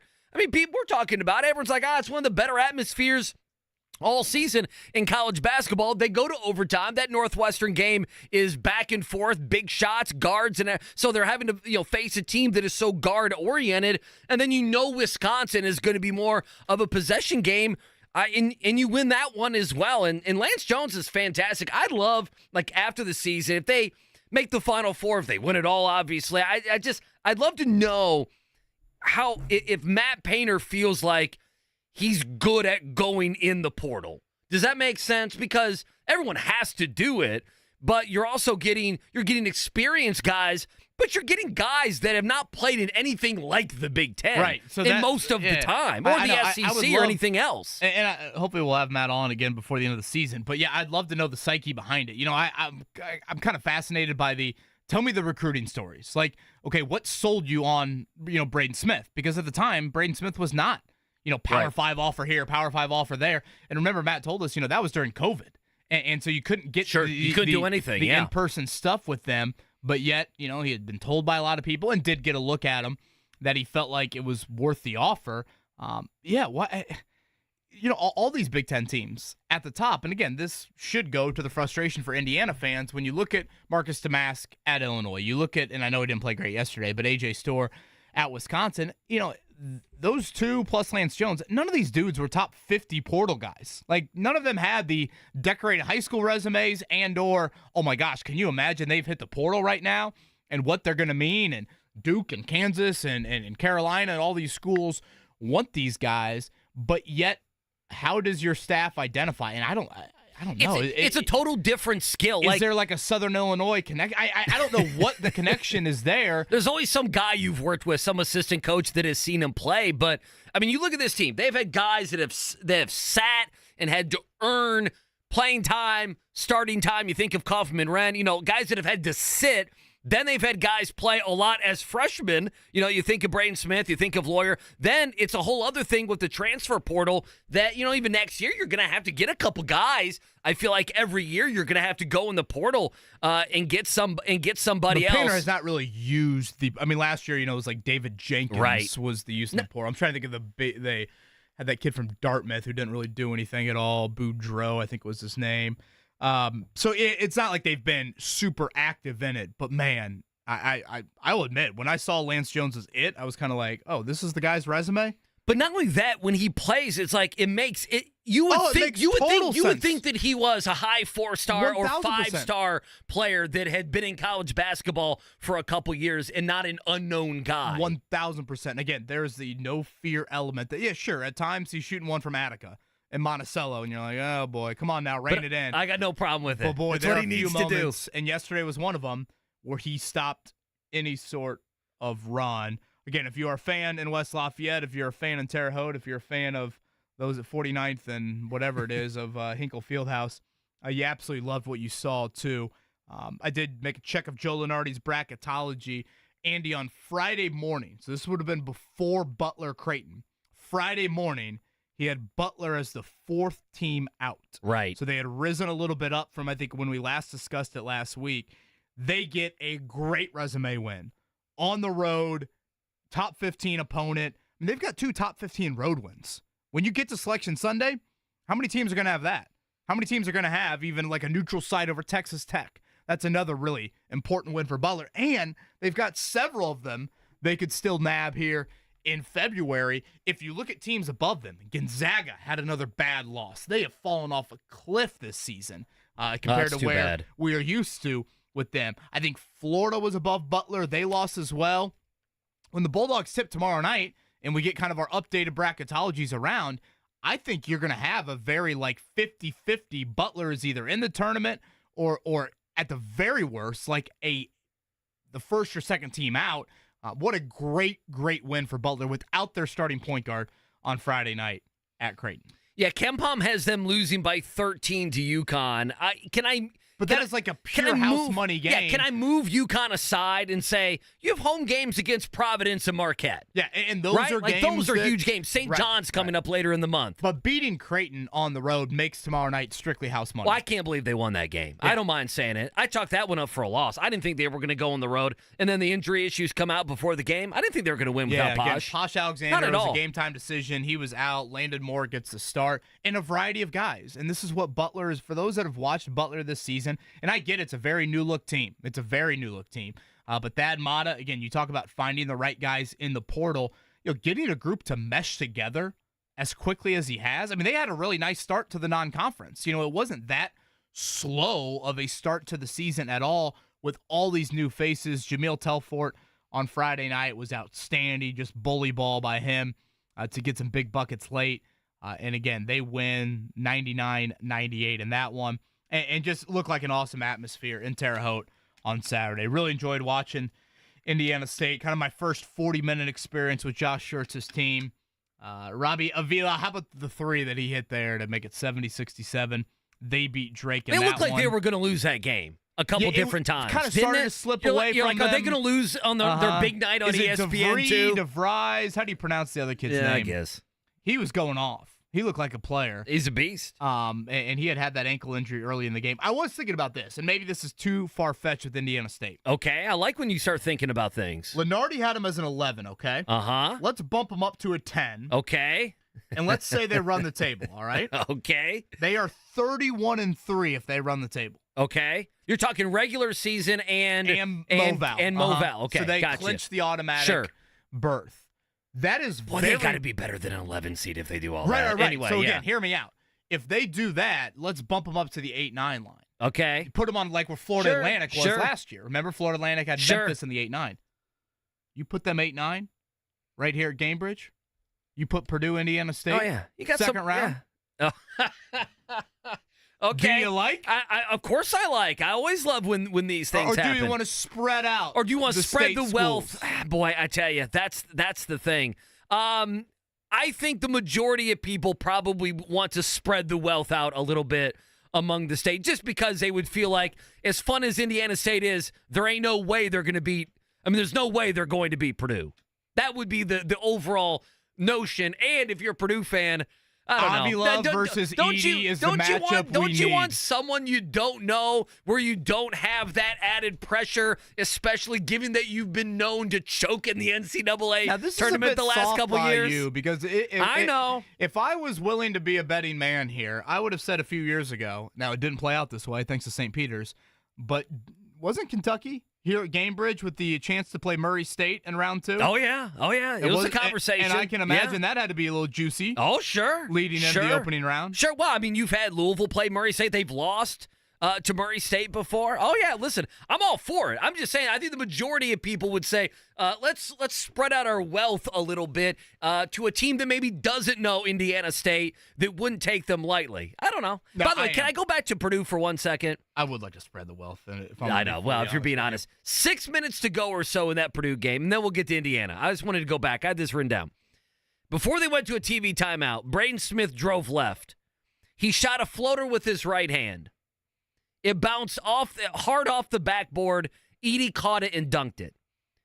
Was that a pass from Braden Smith? Did you happen to see that? I hate to put you on the spot here. We should have talked about this beforehand. I'm gonna give him the benefit of the doubt. Because, I'm gonna say it was a Mahomes no-looker. Okay, because Eagle and Rafferty were like, that's 100% a pass. And I'm like, I don't know if it is. I don't know if I care. If it is, that's a real heady play for both of those guys. I would say any other point guard, particularly probably a point guard in Bloomington, I would have said that is not a pass. It's just a hard shot off the glass. I'm gonna give Braden Smith the benefit of the doubt. Wisconsin was 0 of 11 from 3 in the second half, and as Seth Davis tweeted out, that's not how you beat Capone. Do you like being referred to as Capone? Accurate there by Seth Davis. Go ahead with Indiana. What do you want to say about Indiana? What are we going to say? Come on. It's such a joke. Again, I think it's fair to call it a clown show that this is where you're at continually with this program. I brought up the Corbin Lingenfelter filling in for Mark Dykton analogy early in the show. Corbin filling in today. 24 years old is Corbin. God bless him. IU basketball fan. The IU product he's seen in his lifetime is just an average Big Ten team. Point blank period. Average Big Ten team. He had what? A flirt of it in 2013, and that's absolutely it. And now you could look at Saturday, and with Penn State without their leading scorer, you call it the worst loss of the Woodson era. It's an Archie Miller loss. And Andy, I think it's fair to say, too, if Mike Woodson was not a former Hoosier, if he was not buddy-buddy with Quinn Buckner, we would be talking about him on the hot seat in much more of a realistic light than we are. I mean, there's nothing that I think Mike Woodson has earned, outside of, I guess, playing for Bob Knight 40 years ago, that has earned him necessarily benefit of the doubt. I think it's completely fair to say, he benefited majorly from walking into a program with Trace Jackson Davis. Yeah, we're Race Thompson, Trace Jackson Davis, extremely established as one of the better players this program has seen, really, in the last, couple of decades. So, I think it's a joke. For Indiana fans to have invested so much in this to be the product that they sadly routinely run out there. And Andy, you've been on this since the start of the season. I mean, the warning signs were flashing in the non-conference. Everybody said, just give them time. Give them, it takes teams to mesh together. I'm like, wait a minute. How many transfers do I see Butler having in that starting lineup? And how well do I see them meshing together right away? It does not take this long.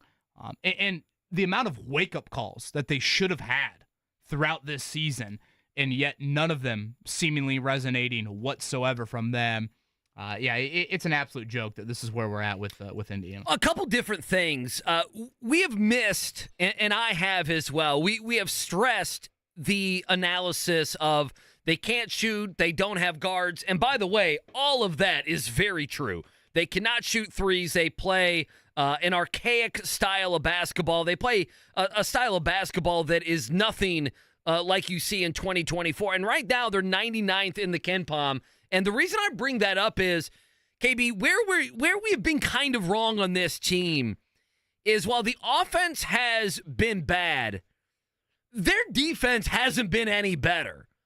It's like they're not good at anything. Slot rim is not working. Yeah, I mean, what you're saying? You should not be 91 to Wisconsin. We saw the Purdue game. We'll see that on Saturday. 85 to Penn State. Without its leading scorer. Yeah, without their leading scorer, they're not a good defensive team either. So they can't play on either side of the ball. They can't shoot the ball, and they can't defend, and we know they can't defend the three. And I'm not picking on Zach Osterman, but the premise of his article was, and I'll do two things with the Indy Star, was this can't happen next year.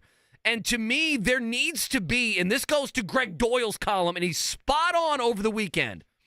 I don't know if Mike Woodson thinks that he was wrong here.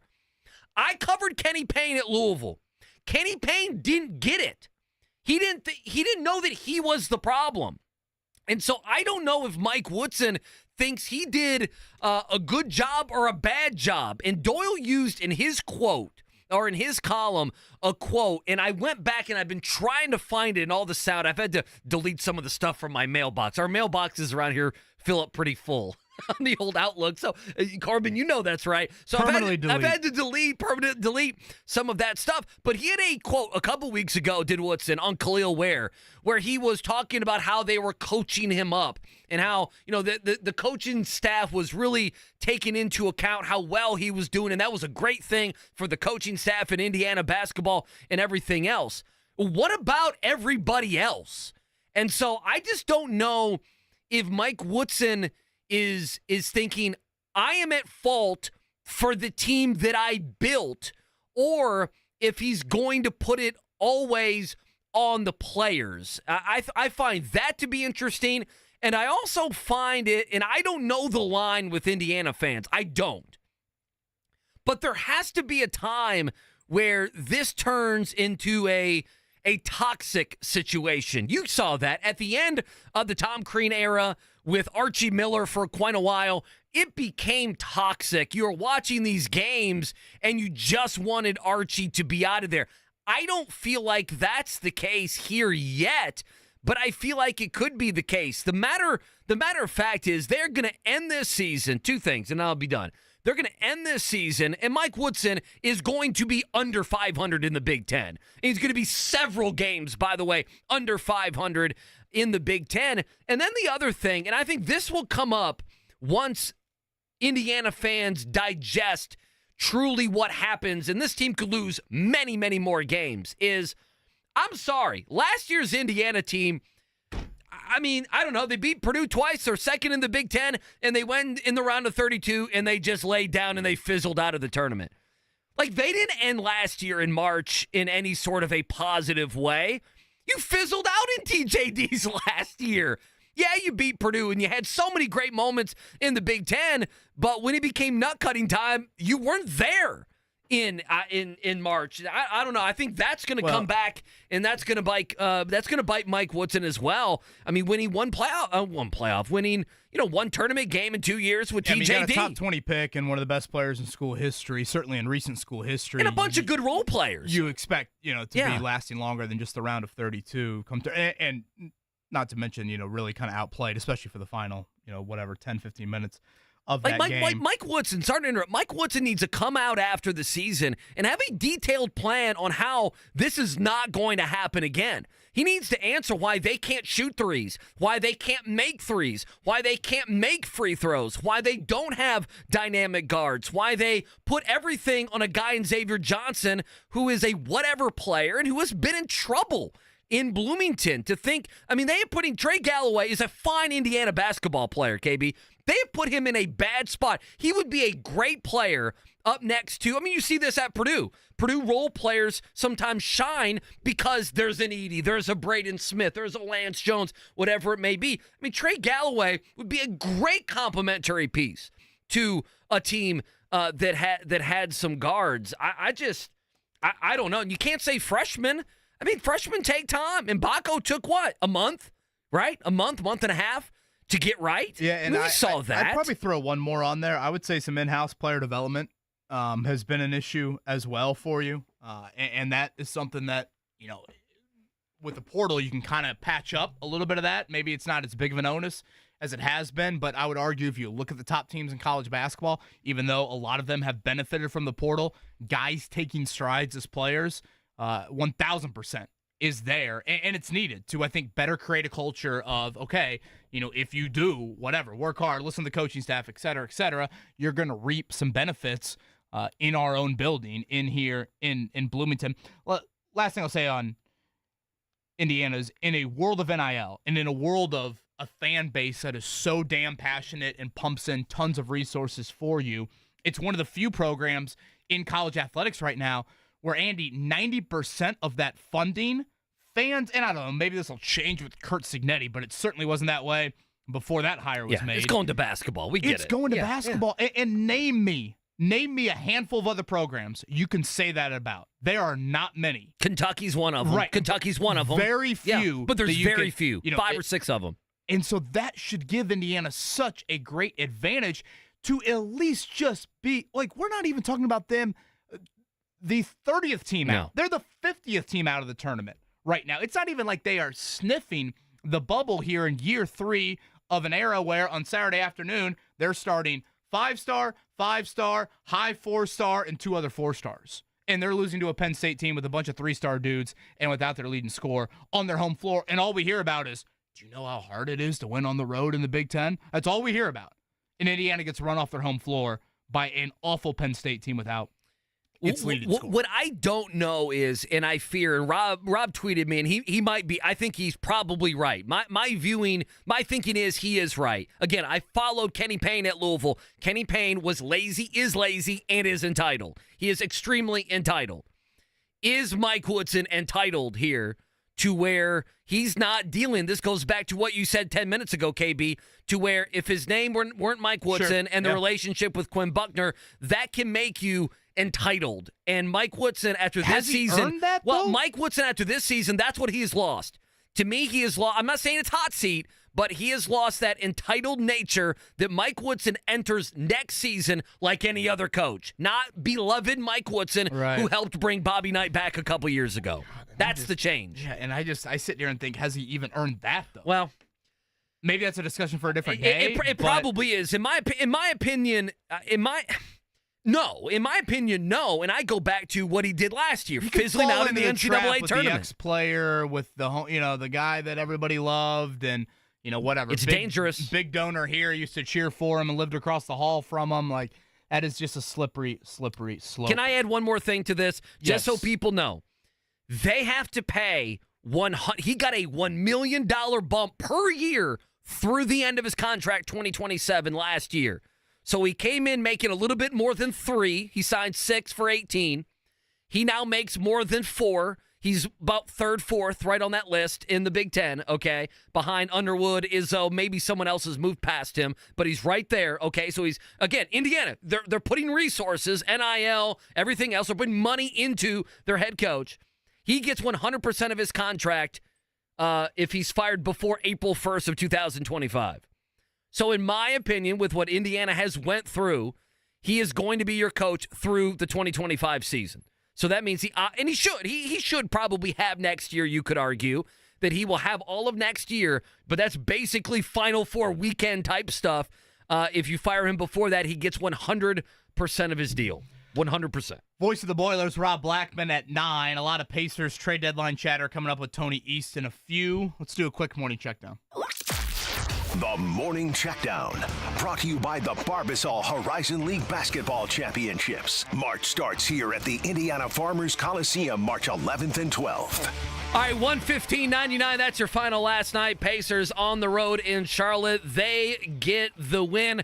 A couple big storylines coming from this game. Andrew Nembhard, he got the start last night. Buddy Hield goes to the bench. Tyrese Halliburton, 17 points, 4 assists in 20 minutes. One clip we have not played. Third quarter, he had that dunk, KB, and he did the fake hamstring injury. Tyrese, come on now. Here's what he had to say post-game. I wasn't trying to do that. I wasn't going to do that. And then TJ did it to me, so that I did it to TJ, but it wasn't meant.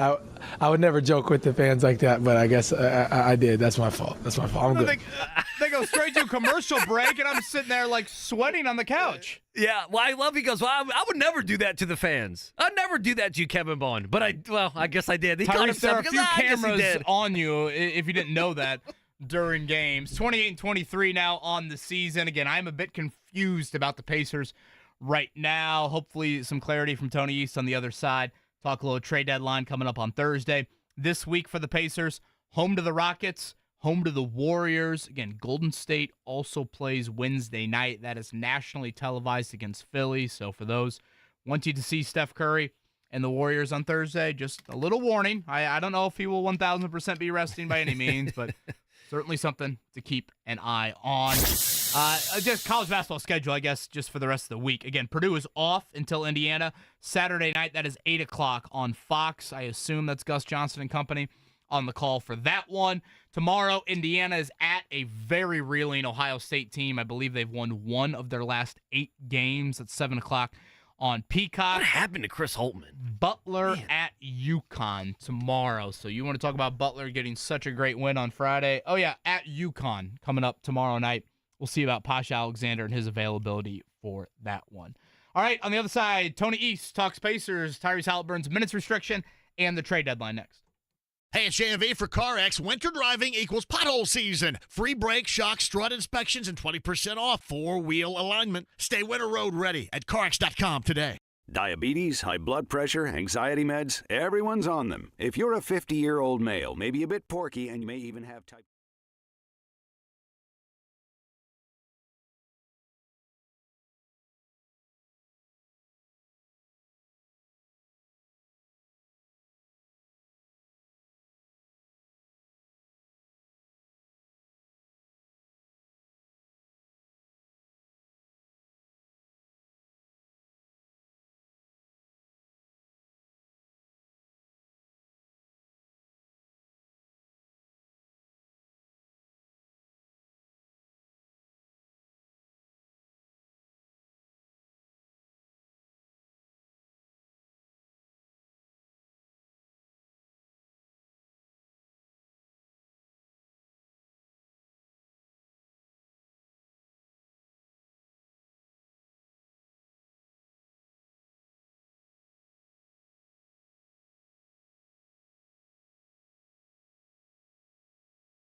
Joining us here, it's February 5th, hanging out with you until 10 o'clock as always.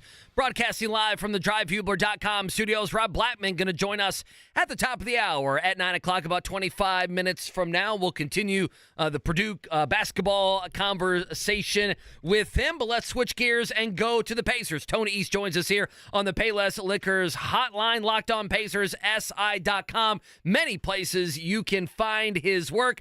Tony, good morning. Let's jump right into it. The minute restriction, we've seen now 3 games. We've seen him try, 4 games. Front load it. Tried to switch that up in the Sacramento game last night. Obviously, with the lead, did not have to bring Halliburton back in. What is your strongest opinion on the minute restriction and how the Pacers have handled it through 4 games? I have 2, but I don't want to monopolize your time, so I will do one, and that is that the way they did it last night is how they should do it every time. They tried the fourth quarter minutes restriction last Friday when they played the Kings. He played in the second, third, and fourth quarter.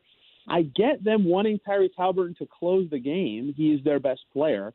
They have to have a chance to win for that to make any sense, or else they're just trotting him out there for no reason. And they were down double digits in the fourth quarter because Tyrese Halliburton didn't play earlier in that game against the Kings. I think you got to play him in the first 3 quarters and just hope that along the way, if they're going to do it this way, you find enough solutions that can work for you in the fourth quarter. And last night they figured out that Pascal Siakam was playing great and Aaron Nesmith was playing great, and those guys gave them enough in the fourth quarter to get it done. I think that's how they have to do it if they're going to balance it this way. And it's really hard to play him throughout all 4 quarters on this low of a minutes limit. So I think it has to be the first 3 quarters, and they just try their best to figure it out along the way because you got to have a chance. And if they're going to try to get him in for all of those 20-plus minutes, so he's got that 65-game restriction. I have no idea if that's a part of the thinking, to be clear, but if he's going to be playing that much no matter what, I think for their chances to win, it makes the most sense for it to be as early in the game as possible. Do you think he would have gone back in the fourth quarter had Charlotte cut it to whatever, 5 or 6? I mean, he only had barely over 20 last night, and it's been at 22 the last couple games. I asked him on Friday if 22 was like a hard minutes limit. He said, not. He didn't say that it was exactly that number, or if he, even it was a hard this many is the limit. So maybe that it could have been the case for like 2 or 3 minutes, but I sort of don't think so, just given how this is all gone. And that was their 3rd game in 4 nights. Interesting. I don't know. I just the elliptical look had me thinking potentially he would have gone back in. Granted, who the hell knows? Tony East is with us here, SI.com. Locked on Pacers, a great listen to podcast-wise. You hear his voice in our airwaves a lot. He joins us here as the Pacers get ready to return home, take on the Rockets tomorrow night. Tony, 4 starters seems obvious moving forward. Halliburton, Nesmith, Siakam, Turner. Who's your 5th? Buddy Hield, Andrew Nembhard, Benedict Mathurin. Yeah, right after the trade, I said Andrew Nembhard would be my 5th starter. If I'm the Pacers, I would understand why they did Buddy Hield, and they did that. So I thought that made sense. But I personally think it should be Nembhard going forward.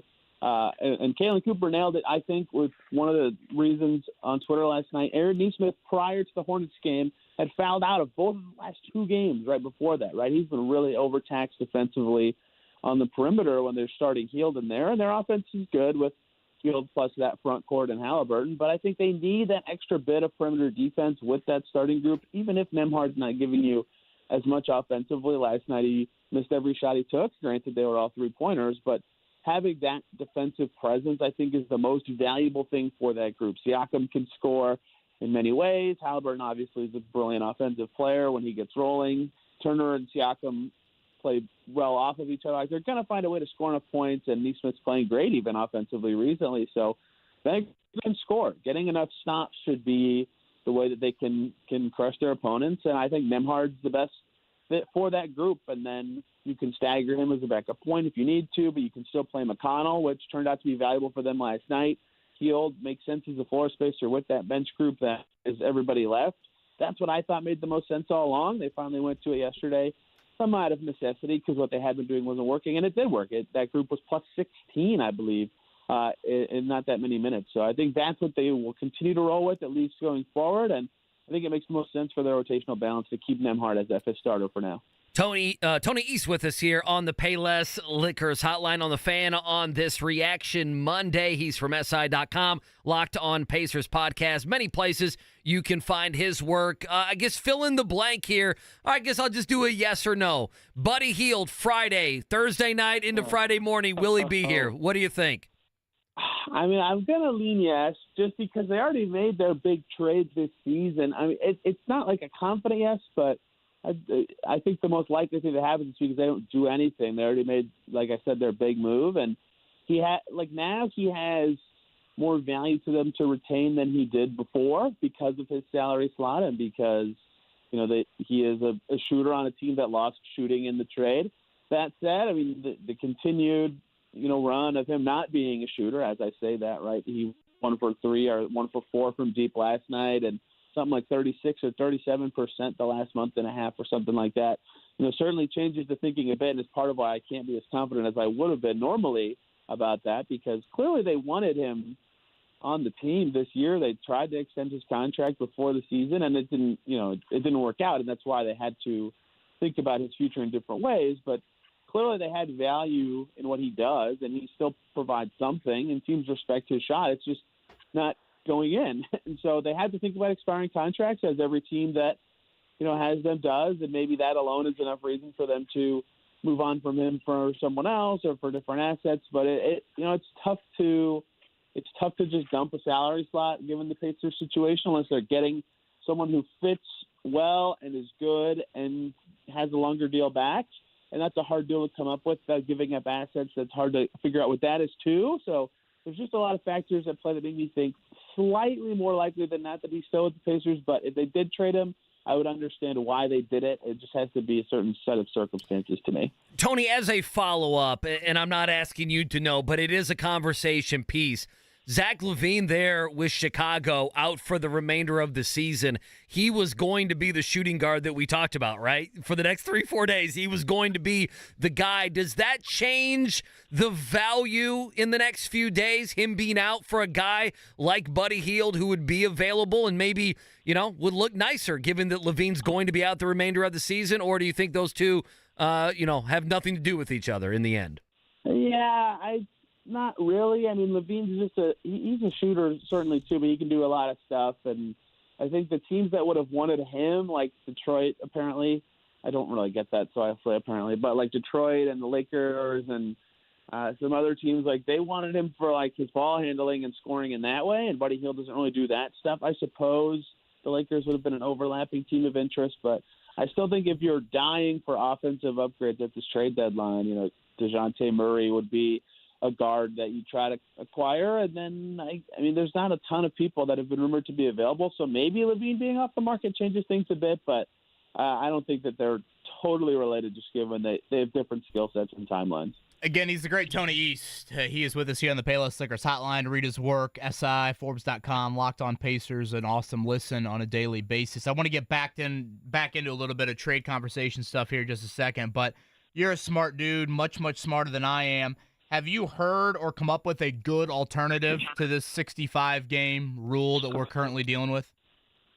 No. Here's the thing. I don't think the alternative has been said that makes the most sense to me. Here's the only thing that I don't like about it, and I didn't think of this until it actually happened during the season, so I'm not smart enough to have the foresight, and so I can't criticize them for anything about this. But, like we could start with Joel Embiid's case here, right? Like, he's not going to play 65 now, obviously, if he even plays again this season, so he won't win MVP. But in the history of the league, I think there's only been one MVP who played fewer than the equivalent of 65 games in a season, right? Because usually voters bake that into their decision making. I think it was Bill Walton in the 70s, right? So usually that number of games is like a factor anyway for awards like that, just because people value that, right? Playing minutes is valuable and for most valuable player.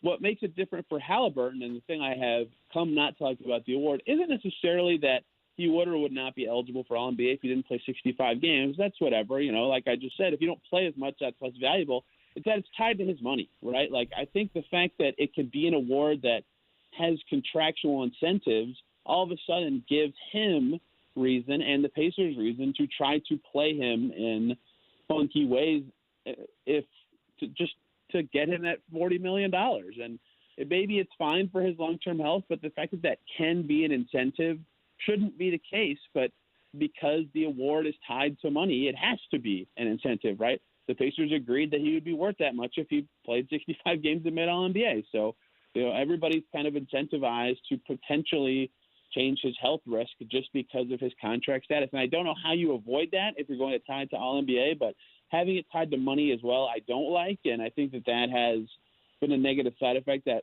this season has only affected Tyrese Halliburton, but is something that has become a negative consequence to me. All right, you had me clicking, so great work on the tweet. You had a tweet yesterday before tip-off and teasing one of your articles, one of the more under-discussed factors for the Pacers heading to the trade deadline to me. This was in regards to a Pascal Siakam trade item that we, speaking for me and Andy, we have not brought to the forefront maybe as much as we should have. Could you explain to our audience a little bit of what they would find in your latest work? Everybody's least favorite thing, the luxury tax. Just pay it, owners. Everybody pay it. Yeah, they're going to be expensive next year, right? And, when I was talking to Bobby Marks on my podcast last week, he mentioned it too, right? Like their dynamics changed very quickly from a team that could be under the cap and maybe spending some money next summer to, we're going to be, up against that tax line over $170 million next year was the projection put out by the NBA last week. All the teams need that projection to make trade deadline decisions. And, if they re-sign Siakam at the number that has been reported that they could and, keep Hield or sign and trade Hield for a player of similar contractual value or trade Hield now for a player of similar contractual value, maybe they don't keep Obi Toppin. But if they keep all their young guys and keep their team together, they're going to be right at or over that line, right? And that is, maybe they're fine with it being over the tax. They're clearly trying to be good, and you pay money for good teams. But if you're pretty close to the luxury tax line, history says in the NBA that you try to get under it. And if you're not a rock-solid contender, history says that you try to get under it. And so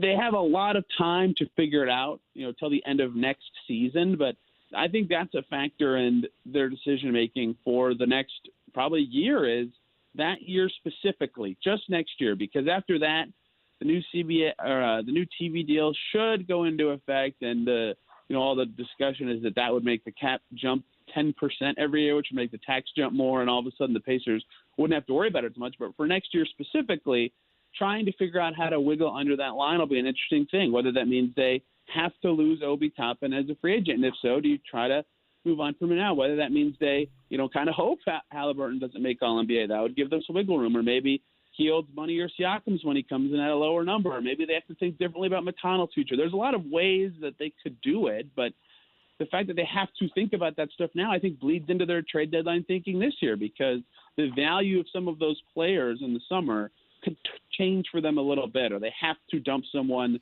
like they did in the 2021 summer with TJ Leaf to Oklahoma City. So maybe it's too early, but I think that given their projections of salaries next year, something they have to start thinking about. And, if they make a trade that just kind of seems weird on the surface in the next couple of days, perhaps that's a big factor in line. I don't think that's been discussed enough. Tony, last one for me, and as always, greatly appreciate your time. Again, Tony East from SI with us here on the Payless Liquors Hotline. If they think internally, all right, we are not re-signing Buddy, or finances have changed since the Siakam trade. We just don't see that in the future plans. We don't see Obi Toppin either in the future plans as a re-sign guy. Would they still hold on to them, do you think, for the final 2 months, and I guess theoretically let them walk for nothing?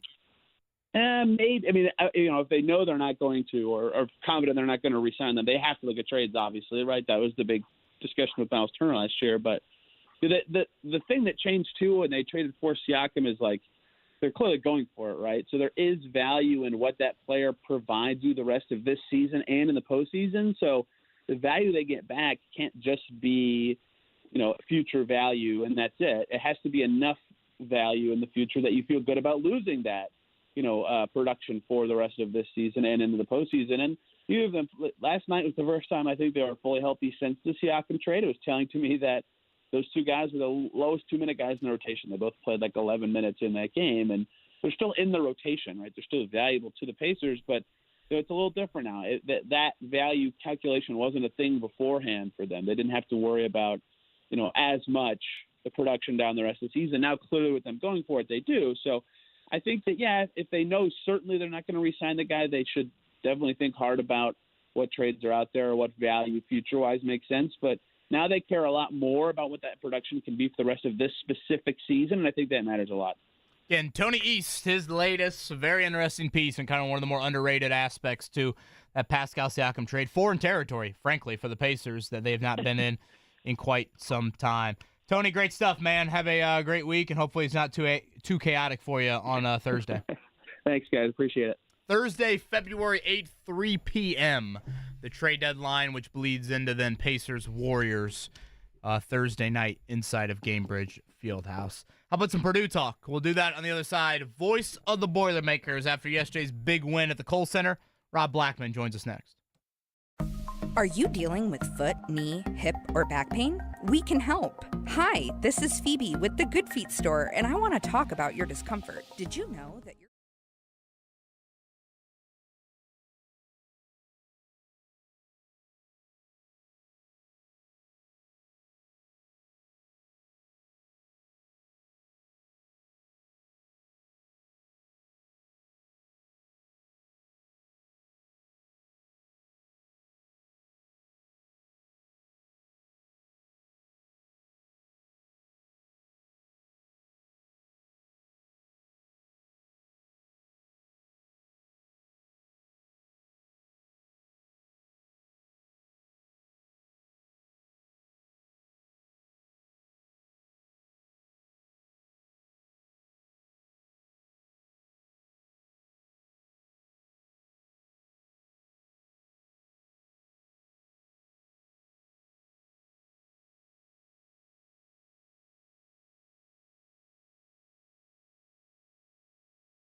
Fun week. Going to be a bunch of good shows. College basketball trade deadline coming up Thursday in the NBA, Super Bowl week, and so much more. We'll talk about it every morning here, 7 to 10 on The Fan. And as always, we're broadcasting live from the DriveHubler.com studios. Love the conversation we've had about Purdue and some college basketball, so let's keep it going. Voice of the Boilermakers, Rob Blackman, joins us here on the Payless Liquors Hotline. Rob, good morning. Thank you so much for joining us. Let's dive right into it. You know, we've talked so much this year about checking boxes off, and whether it be neutral site games or on the road or there at home. Boy, Purdue has checked, in my opinion, every single box, and you saw Wisconsin, another great example of that yesterday. Do you feel the same way, that this team has done everything that they needed to do to show how great they are thus far this season? Yeah, probably. Certainly, it'd be hard to argue against that. You mentioned checking the boxes. Purdue's played 5 teams this year ranked inside the AP top 10, and they've beaten all 5 of them. With one of those obviously coming on the road yesterday.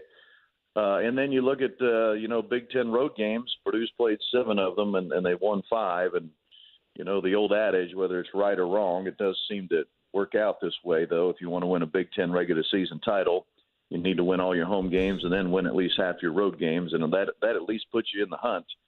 And that's where Purdue is right now. Purdue's already won half of their Big Ten road games. They're 5-2 on the road with 3 to go. And they've won all the home games to this point. It's pretty good, Rob. Yeah, I'd have a tough time arguing that Purdue hasn't checked all the boxes. And look, I know Purdue fans, Purdue players, Purdue coaches, me would like to have those games at Northwestern and Nebraska back. But if you're just looking at a full body of work through 23 games, yeah, I think Purdue's probably pretty pleased with what's going on here. Rob, last time Purdue had a point guard of the quality of Braden Smith? Kevin.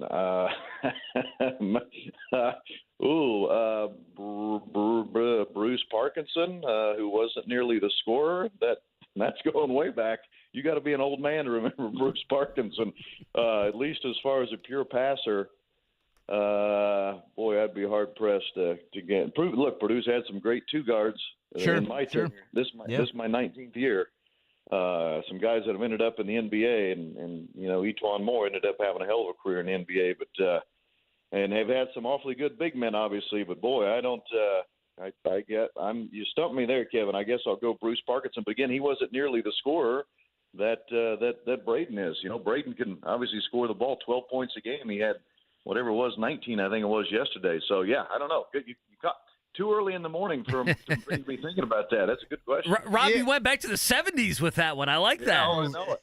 And listen, I was born in 1970. So I know, I was thinking myself there. Man, I might need to call my father after the show and ask him about Bruce Parkinson a little bit there. But yeah, I mean, the 16 assists the other night, and then yesterday when they need him to be more the scorer, especially early, he was that. I wanted to, and again, voice of the Boilers, Rob Blackman is with us. Purdue 75-69, just another, as Rob laid out, another damn impressive win, frankly, on an already very impressive resume for Purdue this season.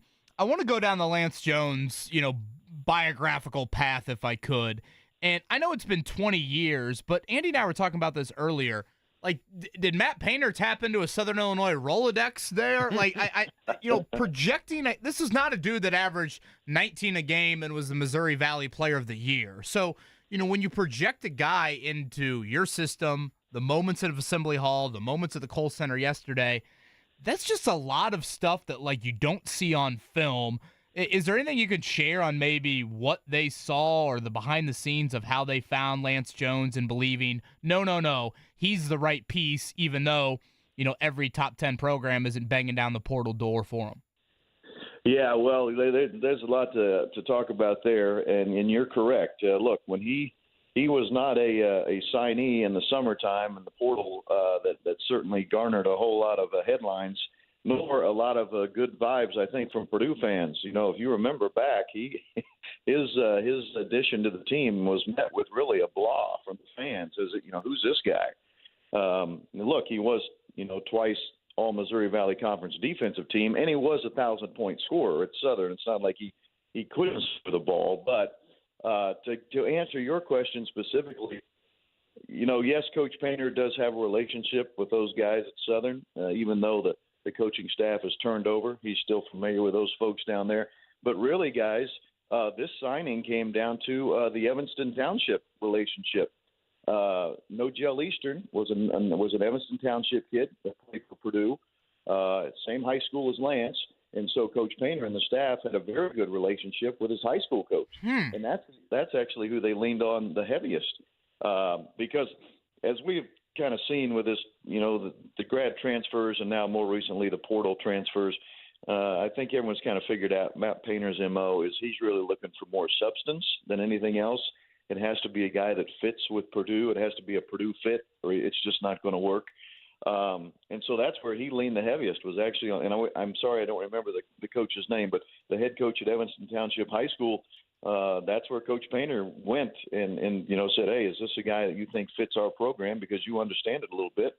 You know a little bit about Purdue basketball. And that's where really it was sold, was right there, that the fact that coach signed off on him. So, yeah, that's actually where you think about all these relationships coaches have in the game of recruiting, and whether it's AAU or other college coaches or whatever it might be. But this was one of those where the high school coach actually tipped the scales in favor of Lance. That's interesting, and that makes sense. Like I'm nodding my head at it because again we saw it yesterday. Rob, it just seems like every time Purdue needs a little bit of a jolt, and I don't know, it can borderline on crazy at some moments. But man, he's just such a critical missing ingredient that at least for me, I feel better about Purdue on February 5th, and I already felt great about him last year on February 5th. But I feel better about him this year because of Lance's presence. Well, he certainly is. Yeah, you said it well. He'll take one or two shots a game that I know Matt Painter's not particularly pleased with. But it's one of those things, right, where you take the good with the bad. Right. And the one thing you don't want to do is you certainly don't want it to try to suffocate his aggressiveness is probably the right word. And so if that means having to live with one or two bad shots a game, I think you're going to be okay with that. I mean, look, I was trying to prep a little bit for this interview this morning. I didn't realize it till I looked. The last two games, Lance is 57% from three. He's averaging 23 points a game. I mean, those are all American numbers. I know it's just two games, but if he can stay anywhere in that stratosphere offensively through the months of February and March, Purdue could be in really good shape here in the last 2 months of the season.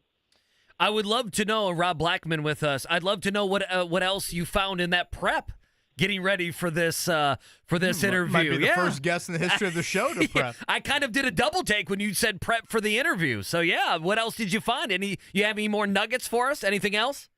Actually, well, I did find, and you guys will be surprised that I was able to come up with this type of inside information, but I did find that KB and Andy are extremely underpaid for their value and what they bring to Sports Talk Radio. Look at that. Right, there you go. Rob, what's your Venmo? Boy, I tell you what. Can we handle that offline? Does Rob have a Venmo? That's a great question. I just told you I was born in 1970. Hell no, I don't have that. Rob Blackman, voice of the Boilers. His daughter and, someone else can set it up. It's pretty easy to do. I'm just, you mentioned, the 5 teams in the top 10 or 6 in the top 11, the numbers that are out there, whether it be at home, road, neutral site. We have seen Purdue take care of business. Wisconsin was number 6 going into the game yesterday. Who's the best team that you've seen Purdue face? Where did Wisconsin kind of fit that mold? I know Tennessee, obviously, Marquette, Arizona was number 1 in the country. Who's the best team you think Purdue has faced this season? I'll give you 2 answers. The best team that I've seen with my own 2 eyes is Arizona, just because the talent level they have across the board. But the toughest matchup for Purdue is Marquette. They are, to me, that's the team that just gives Purdue fits. Because they're so aggressive defensively. Shaka is such a good coach on the defensive end. He just seems to have it figured out on how to guard Purdue. He figured that out way back when he was at VCU and they upset Purdue in the round of 32 when Etwan Moore was a senior. He just seems to have a way to really make life tough on Purdue when Purdue's on offense. And look, they certainly have enough talented players as well. I mean, Kolek at point guard and all the weapons they have, Cam Jones, and right on down the line. So it's really two answers for me. That it's just overall. We're just talking overall talented team. It's certainly Arizona, but toughest matchup head-to-head against Purdue, I'd put Marquette at the top of that list. He's voice of the Boilers, Rob Blackman. He's with us here on the Payless Liquors Hotline. Rob, I could be really just in the clouds on this one, but I thought you'd be the perfect person to ask. I'm sitting there watching the game yesterday, and along with you and Bobby, of course. I think Ian Eagle and Bill Rafferty did a wonderful job on the TV call. And that's the preview of course, the Final Four coming up with Ian Eagle taking over for Jim Nantz. He had a 3 call in the second half. I'm trying to think of who made it, probably Lance Jones, where he dropped a bullseye after that call. Again, I could be in the clouds. Is that any reference to Kliz there with that? I don't know. Ian Eagle, I can't imagine, has done many Purdue games, but he strikes me as a dude that does his homework as well. And maybe from a play-by-play standpoint, he wanted to dial one up for the Purdue faithful. Yeah, Kevin, I don't know, but I'm glad you brought that up because I had someone hit me up on Twitter yesterday and actually made that same point that he had said bullseye and asked me the same question. But I don't know. I have no idea. If that's the case, that is awfully cool. You think about this. We lost Kliz. Well, let's see, it'd be 3 years ago this month, actually. So, if that was indeed what he was doing, that is pretty damn cool. And by the way, you were right on Lance Jones because he was the only guy that actually made a 3-point shot yesterday for Purdue. Really? We only made 3 of them. Only made 3, yeah. All 3. So you're definitely right that it was a Lance Jones 3. Gosh, it just adds to it. We talked about it earlier in the show. The 1 field goal for Edey in the first half, 1 made 3, and you had a lead in the hardest road game, quote unquote, you're gonna have all year in the Big Ten. All right, Rob, we'll end with this. It's Saturday night. It is the rematch. I don't necessarily need to go down an IU rabbit hole with you. The first matchup, though, even if Purdue could win this game by 15, and it could look a lot different just because of the foul trouble that Indiana did suffer early in that first half down there with Mackenzie Mbako and Cleo Ware exiting early. Anything else kind of stand out to you about the first matchup that you're looking to Saturday night? Again, I know it's maybe hard to kind of go apples to apples because the foul trouble was a big storyline early in that game, but anything in particular for Saturday night? I just felt like Purdue did a good job of really sticking to its defensive game plan. And you're right, the foul trouble certainly was advantageous for Purdue in the first half. But, outside of Trey making I think 3 threes there for IU early in the second half. They just didn't have much offense from a shooting standpoint. They haven't all season from a perimeter shooting standpoint, and so that was Purdue's defensive MO going into that. Is that they were going to allow some 3-point shots and try to be uber aggressive inside and try to take advantage there, and that's really how the game worked out. Again, if they don't. Like I said, Trey made those, I think it was 3 threes in the second half. Outside of that, they did not have a whole lot of offensive shooting, anything offensively, quite frankly. So, I don't think the game plan is going to be remarkably vastly different this time around. Both teams seem to be looking still about the same as far as percentages and those kind of things, shooting-wise and all that stuff. So, but I would remind fans, I know Purdue fans want to get awfully cocky about this one. Look, this is Purdue, Indiana, and truly anything can happen. So let's just kind of be ready for anything possible. As Coach Katie liked to always say, expect the unexpected. So that's what you expect with Purdue, Indiana. So I would also say this, guys. Purdue is finally in a position where it gets a week off. Purdue had gone the whole month of January without having its built-in bye week in there. So it's been a midweek and a weekend game for the entire month of January.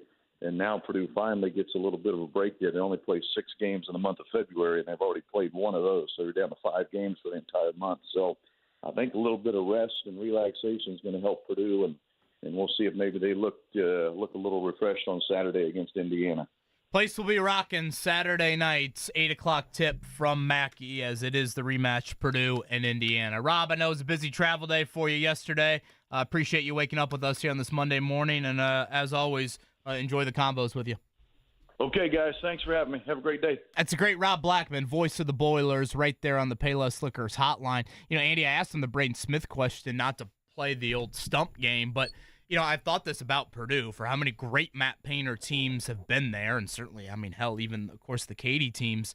A great point guard has not really been a staple of the program. God, they've had so many good combo guards. He's right. So many good combo guards. So many. And, whatever you want to call Hummel or certainly Carl Landry or Glenn Robinson, et cetera, it goes on and on. But, when I think back to the best Painter tournament team, it's a team with Carson Edwards and Ryan Klein. Right. That was a team that had Grady Eifert in the starting lineup. And, it's not like, it was Matt Harms maybe the big guy on that team, or Haas? And I trying to remember how the Matt Harms. I remember the recruitment of Matt Harms. How the years go together there. But, guards in March. That is a phrase that you hear quite often. And I think with the makeup of Braden Smith and, again, Lance Jones and Fletcher Lawyer, particularly away from home, has been much better this season than he was last year.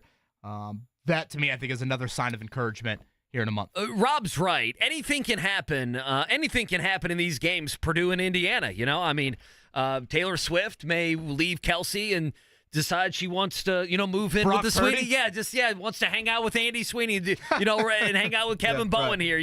Anything could happen. I could Tiger Woods wants to play golf with Kevin at Augusta National. I could walk outside and get struck by lightning. The sun could even be out. Isn't the sun supposed to be out? We may need to send Corbin out and see if the sun. 60 degrees later this week. Oh, it's great. I almost listened yesterday, legit. I was like, I almost watched the Purdue game outside. I was this close. I'm like, if it's 3 degrees warmer, I think I got the sweatshirt on, and I think I'm outside at 1 o'clock. When do we start doing 10-day weather for the All-Star Watch? Oh, boy. I don't know, but I'm pulling up the Apple weather app, that horrible app. I did see. Oh, geez. I'm seeing a high of 33 next Tuesday. I did see. But then 43 next Wednesday. 3 or 4 of the key potholes downtown.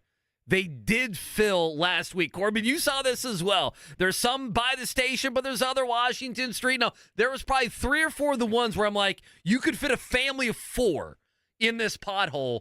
They did clean those up before the All-Star Rosie break. loves a good game of hide and seek. I'm like, you know what? That pothole in front of our house. Just right there. You could fit in there, honestly. You wouldn't have to worry about you coming into our bed at 2 a.m. in the morning. Bert throws out the names of Lewis Jackson and Chris Kramer. Again, Purdue, those are fine point guards Purdue's had, but Braden Smith, to me, I don't know. Maybe at the end of the year, it's not going to look like this, but it's an All-American caliber point guard.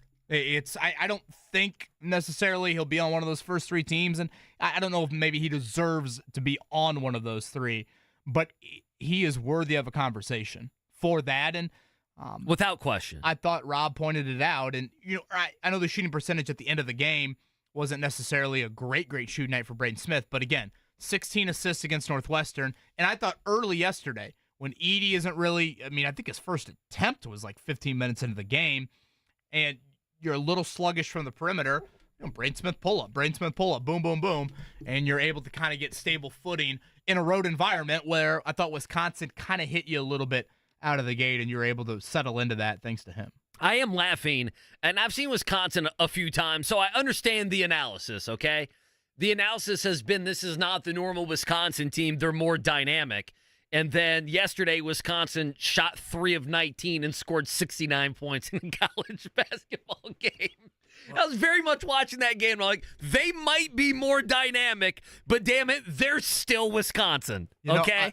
I'm sitting there watching it, and Zach Edey had the assignment of Tyler Wall, and it was like, you do not go out and guard him whatsoever. And I'm thinking, man, is Wall ever going to shoot a 3? Edey would not even sniff he shot one, guarding him out there.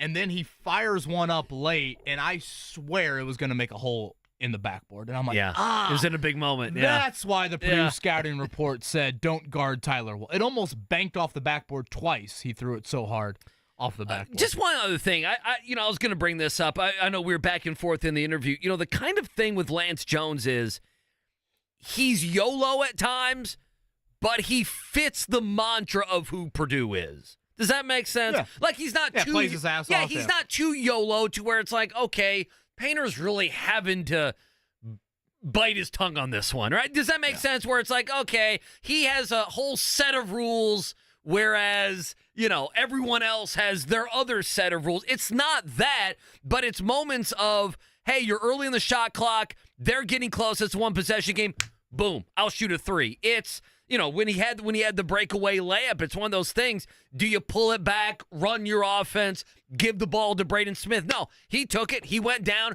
He scores a layup. Not everyone would have done that, right? Well, on a Purdue team, on past teams. Like when I think of YOLO, I'm trying to think of like a good NBA description for it of guys that just gunned, and I don't know, Lou Williams is popping in my head. I know Lou Williams, a very good NBA player coming off the bench, but just like.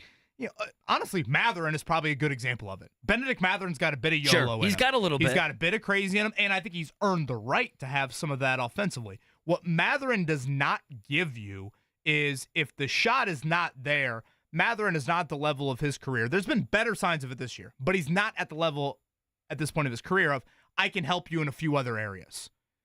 Lance Jones can do that. Oh, he'll get 10 rebounds and 8 assists. Go back to Rutgers game. Yeah. Remember? I'm pretty sure it was Rutgers. Yeah, he struggled. He only had like 4 points. Yeah, I'll look it up, but he Rutgers struggled. Game, he's not scoring for you at all, but to your point, boom, here's 10 rebounds, here's 8 assists, and here's 5 steals. Like, to be able to check the, typically YOLO guys, it's score, and that's all I can do. But for him, it's a little bit of the other areas that he can impact as well. And oftentimes, and we saw it with the Boo Buie assignment, it seems like kind of him and Ethan Morton are the guys that have, divvied up some of the top perimeter responsibilities, top guard responsibilities on the other team. So as Rob said, again, nothing for Purdue this week. If you're looking at it locally, tomorrow's the big night. Indiana at Ohio State and Butler at UConn. Indiana State plays Wednesday this week, so that kind of maps out the teams of note here, college basketball-wise, for the week. Phil tweets in. He's driving, looks like, through a cornfield. Bright sun. I don't know where he's at in the area, but thank you. And Corey tweets us as well. He can confirm the sun is out at Fountain Square. So here we go. My old stomping grounds. How about that? We're feeling good. You want to do our goats of the week quickly here? Should we do our goats of the week? We can do our goat. Or you want to do it on the other side? It's already 9:20. Corbin, you got the goats of the week sounder ready to go? Is he ready to go? Load it up. Who is the GOAT? I told you all that I was the greatest of all time. Jordan. Here's Michael at the foul line. A shot on Elo. Good! That's what I'm talking about! That's why he's the MVP! That's why he's the GOAT! The GOAT! Or GOAT?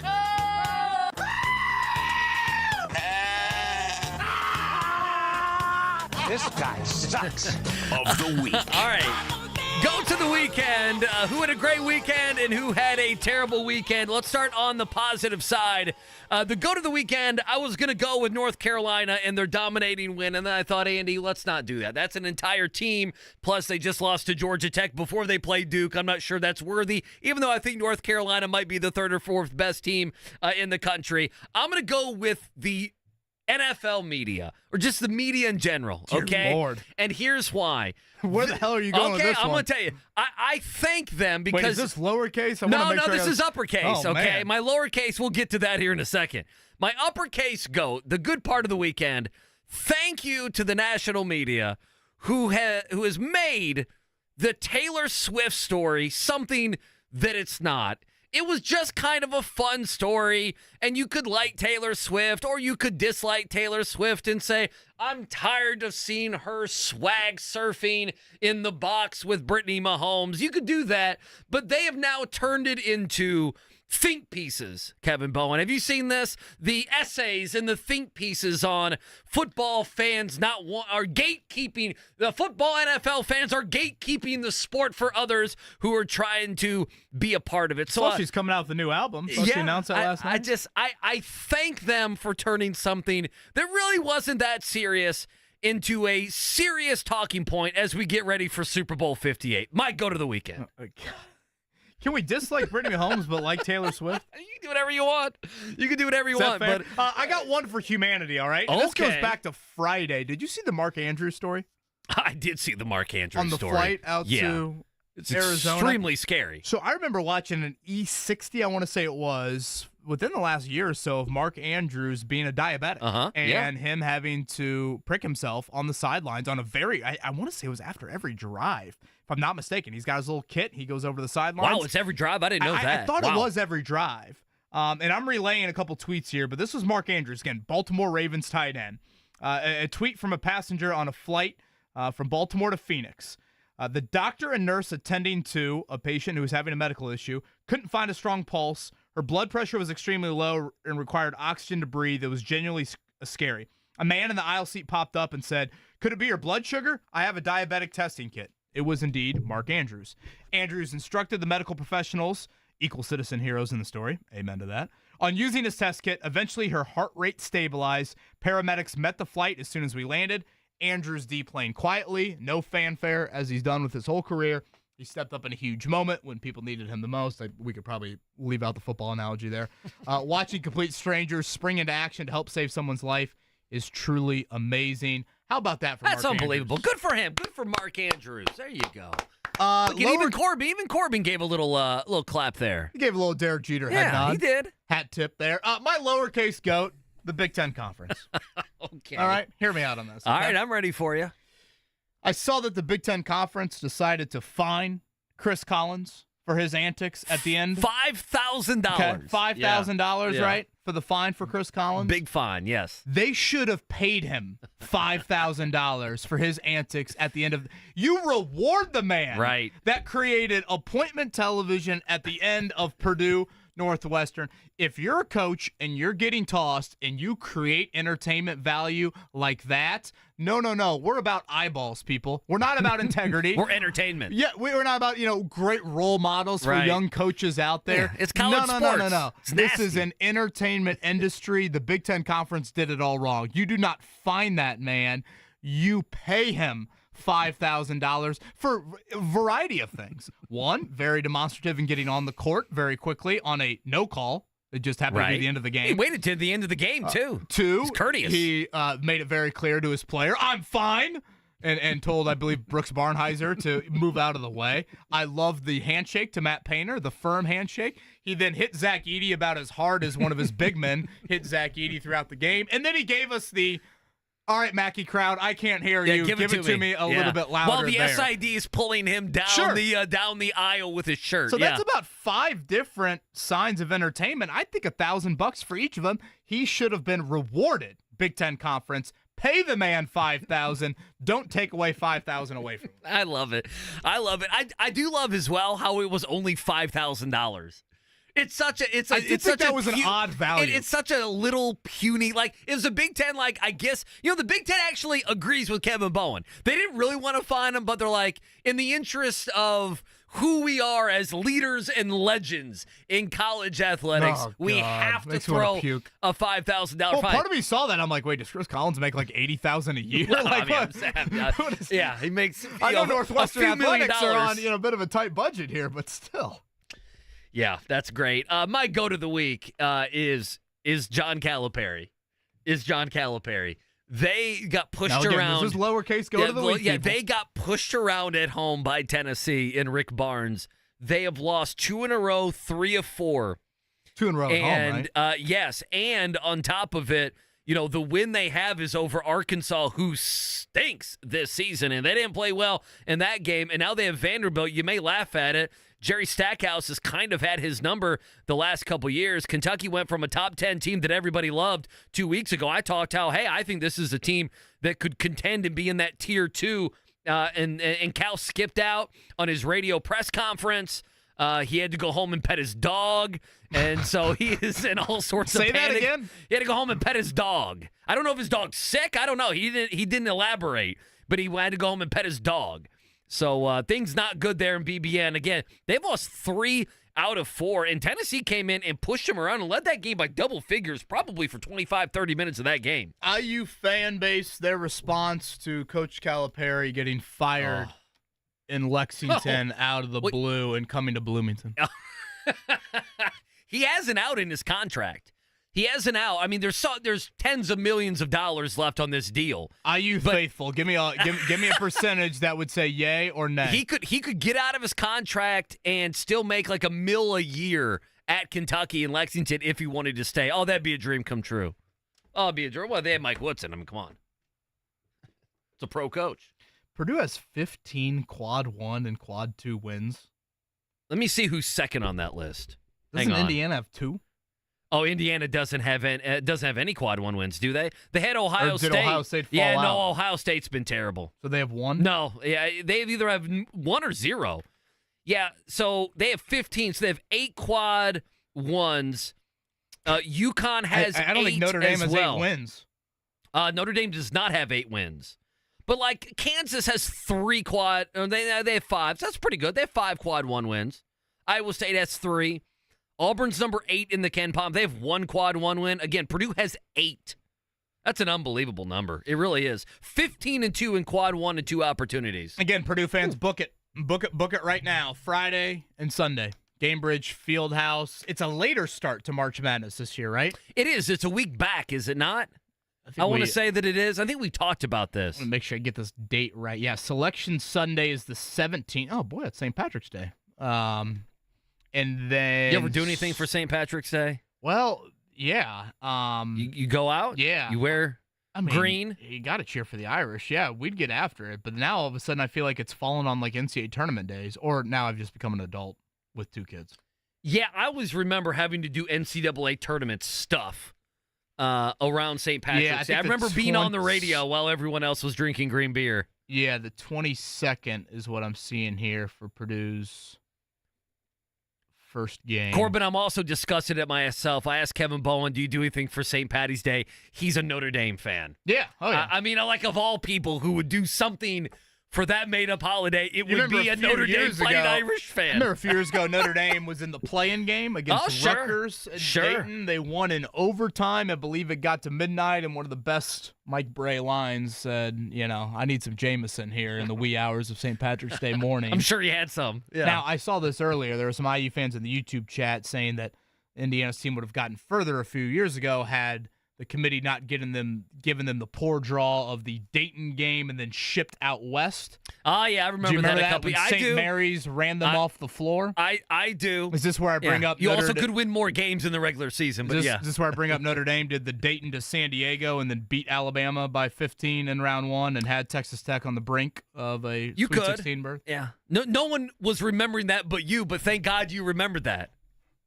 Who was on that Alabama team? The little Quinterly. Quinterly's now in Memphis, still playing college basketball. If you said some other, the year before Brandon Miller, the year before it all went, haywire down there for, what's his name? I can picture him. What's the coach's name? Oh goodness. Well, I mean, Nate Oates is a coach now. Yeah, Nate Oates. Yeah, Nate Oates. All right. Pop quiz in a few. 317-239-1070 for that. Let's do a morning check down. A little Pacers action to lead us off.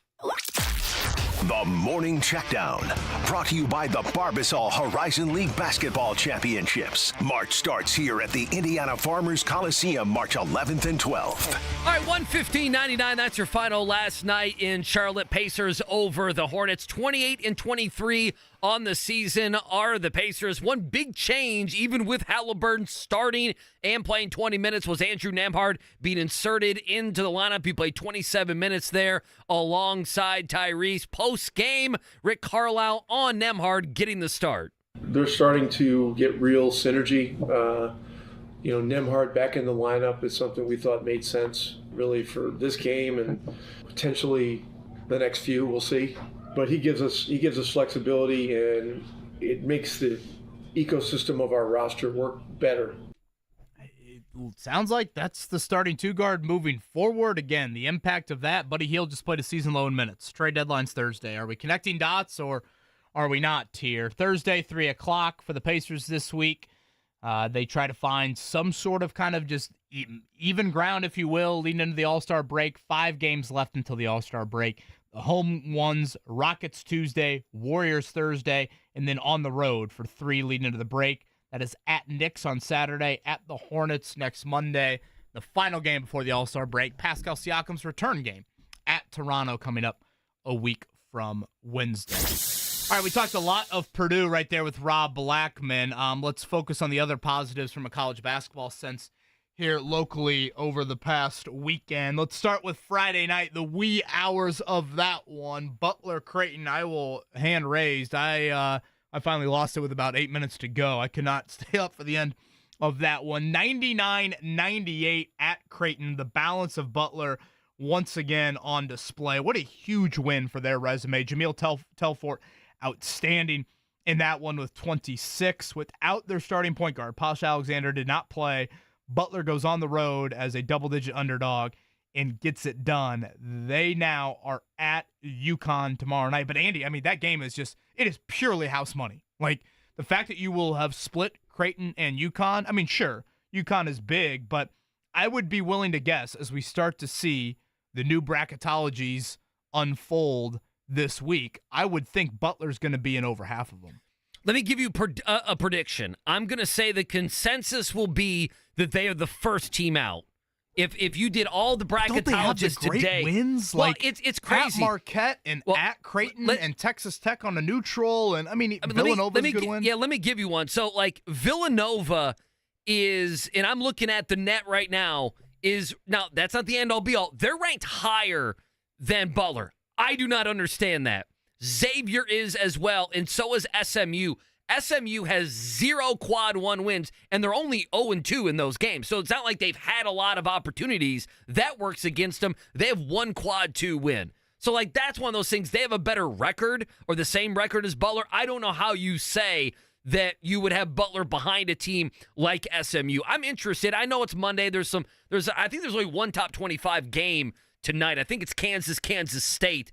Is a top 25 matchup. By the way, Kansas was impressive over the weekend, scoring the way they did that line against wasn't Houston. Bigger. That I don't either, me. but I think Kelvin Butler. Sampson was laughing after the game that they were favored. I think Butler is going to be last team in, second to last team in, or first team out. I think that will be the consensus. Still a lot of opportunities here in February, so that's good a news huge win for Butler. Huge win. Speaking of huge, Robbie Avila, the 3 with about 50-ish seconds to go. With that game tied 67-all in Terre Haute. So the Sycamores of Indiana State now 20-3 on the year, 10-1 in the MoVal. They have a very manageable Missouri Valley schedule the rest of the way in the regular season. I think when the new polls come out, you could be seeing a top 25 Indiana State team. Scotty Johnston, the last time Indiana State's been ranked? Oh, you're putting them on. Do we go back to on Larry? The spot. I like that. No, they had tournament teams. They had to sneak in the Who's top the shooter 25 they had somewhere. when they made the tournament? Minzer. JMV needs to text me this. Boy, the name's escaping me. Right around the 2000 year. But yes, we'll see when the new polls come out. Great win for Josh Schertz. A bunch fun game to watch. Those are two teams that, again, I'm watching Drake and Indiana State thinking those two teams deserve to be in over. I mean, do I really need to watch? I don't know. Insert your middling Big Ten team make the tournament. I really enjoyed that one on Saturday evening. And, Andy, I'll let you close it out with Indiana. Oh, do I have to? Why are you handing me Indiana? Why are you handing me that bag of Indiana? The grenade. There was 2 seconds on the shot clock, and I threw you the ball. You drove the lane, and then you kicked it out to me. I and saw I'm you just open. sitting here. 85-71, Indiana disgrace in the second half. Outscored by 18 in the second half. I mean, Khalil Ware was good again, but, besides then, a little Malik Renew, but, I mean, there's nothing else. I don't have anything else positive. And the thing is, they're just so bad defensively, too. They're bad on offense. They don't shoot threes. They can't shoot free throws. And their defensive numbers are just, I mean, they're going to be in the 200s in some of these defensive categories, perhaps, at the end of the year. Just bad, bad, bad. They have Ohio State coming up tomorrow night. Good luck. Yeah, I think you could make a strong argument the worst loss in the Woodson era. It's an Archie Miller loss. Penn State without their leading scorer. They come into Assembly Hall 48-30 in the second half there for the Nittany Lions. As Andy said, it is a reeling Ohio State team, winners of 1 game in the past 8 for them. Have you followed Archie, how bad he's doing at Rhode Island? Oh, it's bad, They're isn't it? 206 in the net. They're between San Jose State and the Stetson Hatters. They're 9-12 on the Stetson's season. usually good at baseball. Yeah, because I have a buddy who's an IU fan. It's like the only solace is Archie's down 35. And I'm like, I don't think that's, I mean, why do you care? He's at Rhode Island. You're Indiana basketball. Quit worrying about Archie being down 38 points at some time. Grasping at straws right now. What's OG Anunoby? What's Eric Gordon doing in the league? Is Thomas Bryant scoring? Is Cody Zeller? Does he have a cup of coffee still in the league? That's where we're at right now with Indiana. All right, pop quiz time is next. 317-239-1070 for that. Give us a call. We'll do the pop quiz. Take advantage of zero funding fees.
Brought to you by Jiffy Lube, Indiana's favorite oil change since 1985.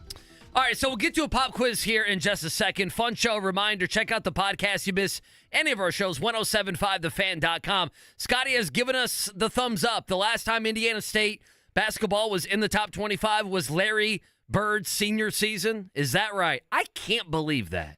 Michael Menzer, that was the name I was trying to get off the tip of my tongue. Batesville Pride. He was on the tournament team right there at the turn of the century there. But yeah, I don't know. Just 1 week? 1 week. Yeah, just 1 week. All right, well, I think they got a shot. Again, they were 31 last week. I if you think they count got the a shot. receiving votes, and we'll see how the rest of it played out. But yeah, I would think so there. I'm trying to look here what happened at the back end of the top 25, like BYU, Dayton. I don't know what did Alabama do this weekend? I know TCU lost at home, so TCU's number 25, and I know TCU lost at home this weekend to Texas. So that would be at least one team that fell out. South Carolina won. They're right outside the top 25. I think South Carolina will be back in the top 25. I'm looking again. Texas with that win, they're ahead of Indiana State. Memphis won again. They perhaps could be ahead of Indiana State as well. So I don't listen. They probably won't be in the top 25, but if you stuck him in there, number 25, I would have no problem with it. Well, they're going to be curious about. Maybe it's more for their Missouri Valley tournament, but they don't play a lot of guys. It's a very concentrated starting five emphasis there. Does that impact them when they get into I'm trying to think how the MoVal works. I think they play 3 games in 4 nights. Will that impact them at all? All right, it is time for the pop quiz. Andy Sweeney, give us a number 1 through 8. Let's do fast fingers. Caller number 1. Who do we have, Corbin? We have Mike. Mike, good morning, sir. How are you, man?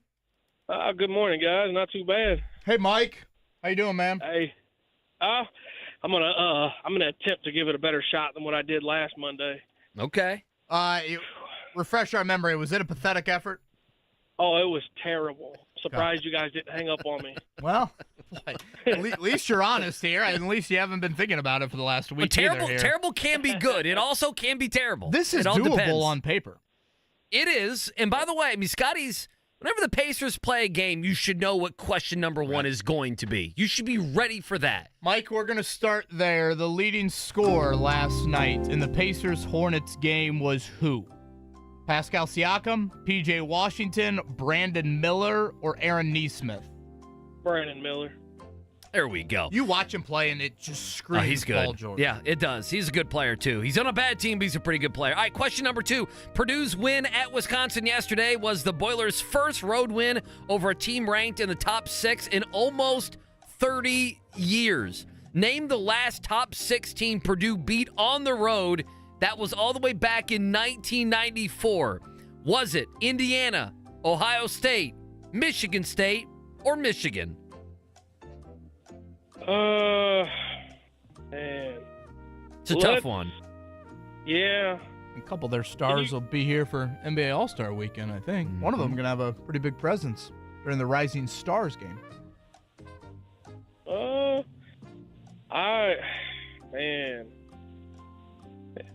What was numbers 2 and 3? Options 2 and 3. Okay, so I'll just give all 4 of them: Indiana, Ohio State, Michigan State, or Michigan. Michigan. Mike, number 3, Super Bowl week is here, 58th edition, of course, on Sunday. In the history of the Super Bowl, 2 quarterbacks who played high school football in the state of Indiana have started in the Super Bowl. Can you name them both? They played high school football in the state of Indiana. Judging by your reaction, let's just name one of them. I guess Rex Grossman. Well, hell, if you can name Rex, let's name both of them. South, good job. Let's get greedy here. This guy was a pretty darn good football player. Played at Purdue. Drew. Nah, I wouldn't have been Drew Brees. Man, I don't know. Never even heard of his high school, Scotty. High school doesn't exist. Who'd you say? I would have.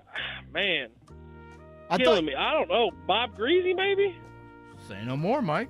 All right, question number 4, Look at Mike. this. On this day in 2012, Super Bowl 46 was played at Lucas Oil Stadium with the New York Giants coming from behind to upset the New England Patriots. Who scored the winning touchdown for the Giants? Was it Victor Cruz? Plaxico. What do you want to do here? You want to help him? You're thinking of 2000. You're Mike, thinking of you said 2007. Plaxico? You're right. It was Ahmad Bradshaw. I'm sorry. There you He go. ended up All right. Coming to the Colts. Hey, man, he got excited. Hey, listen. Hey, last Monday Love was a Ahmad failure. Bradshaw. Love This is Ahmad a Bradshaw. far cry. Ahmad Bradshaw, one of my favorite Colts. All right, close it out, Mike. Happy 82nd birthday to Pro Football Hall of Famer Roger Staubach. Staubach served as the backup QB for the Cowboys in Super Bowl V. The QB he was backing up is celebrating his 81st birthday today. Name this quarterback who was the first to start a Super Bowl at QB for 2 different teams. Oh man, he was the Cowboys quarterback. Correct, and started for one other Super Bowl team. Oh, y'all are gonna, man. Easy now, Mike. We don't have to hit the dump button here on a Monday. We're saving that for Carlisle tomorrow. We saved that for the head coach of the Pacers. Man, I know who this is too. I know he's a cow guy. Oh man. Mike, we got about 7 seconds, brother. Craig Morton. I don't think that's right though. God. Did he pull that out of thin air? I don't know what he did. What did he do there? I don't know what he did. I don't know what he did. Did he Safari it up? I Did he don't Google know. Chrome it up? What did he do there?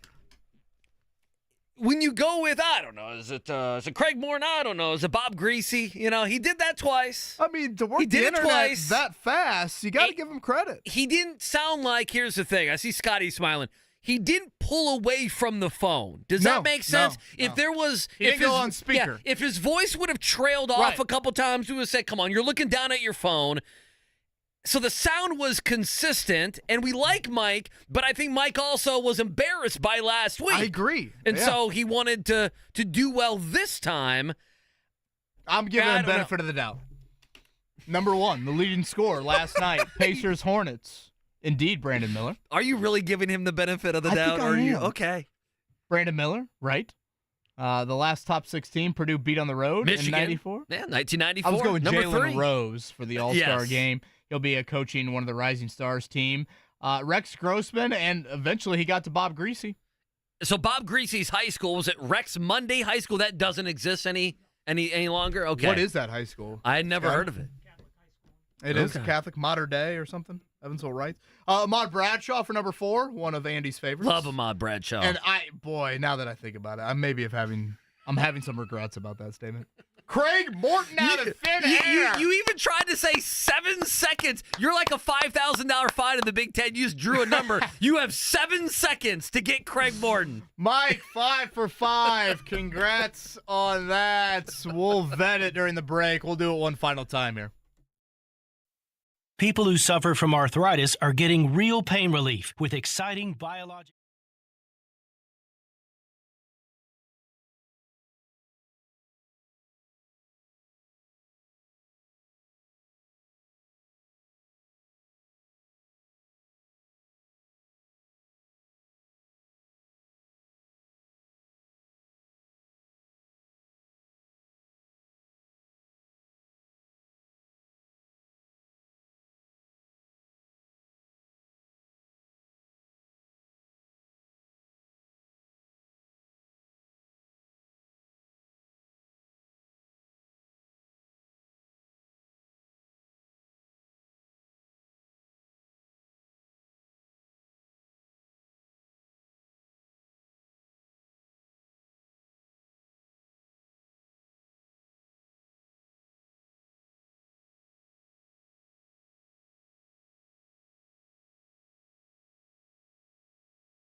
Action Monday. Appreciate you hanging out. If you miss any of the fine program here, the Wake Up Call, 1075thefan.com. Download the podcast, the best of. We'll have that up shortly after the show. JMV at 3, Query and Company coming your way at noon. A couple minutes here, KB. I wanted to throw a story your way. I don't know if you happen to see this over the weekend. Do you know who Janai Broome is by any chance? No.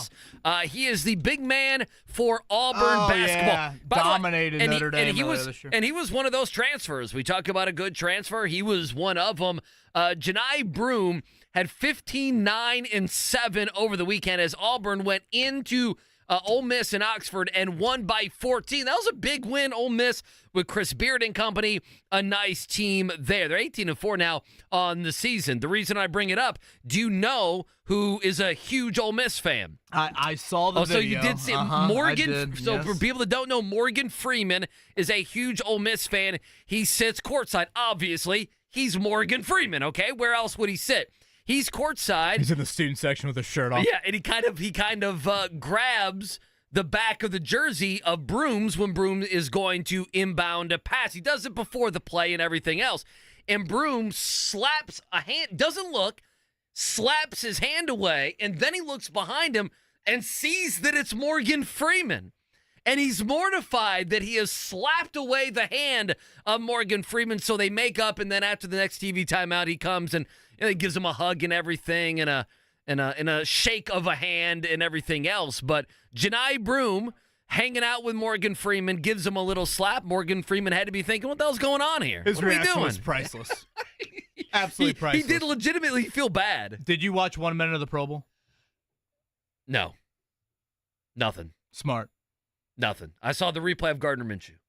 Everybody have a great, great Monday. Again, thank you to Tony East, Rob Blackman. Best of podcast will be up. We'll have Rick Carlisle on tomorrow. Query and Company. Pacers All-Star Tyrese Halliburton joining us. While I've been out, the biggest thing that I've been paying attention to is just Pascal, being around him, how he operates.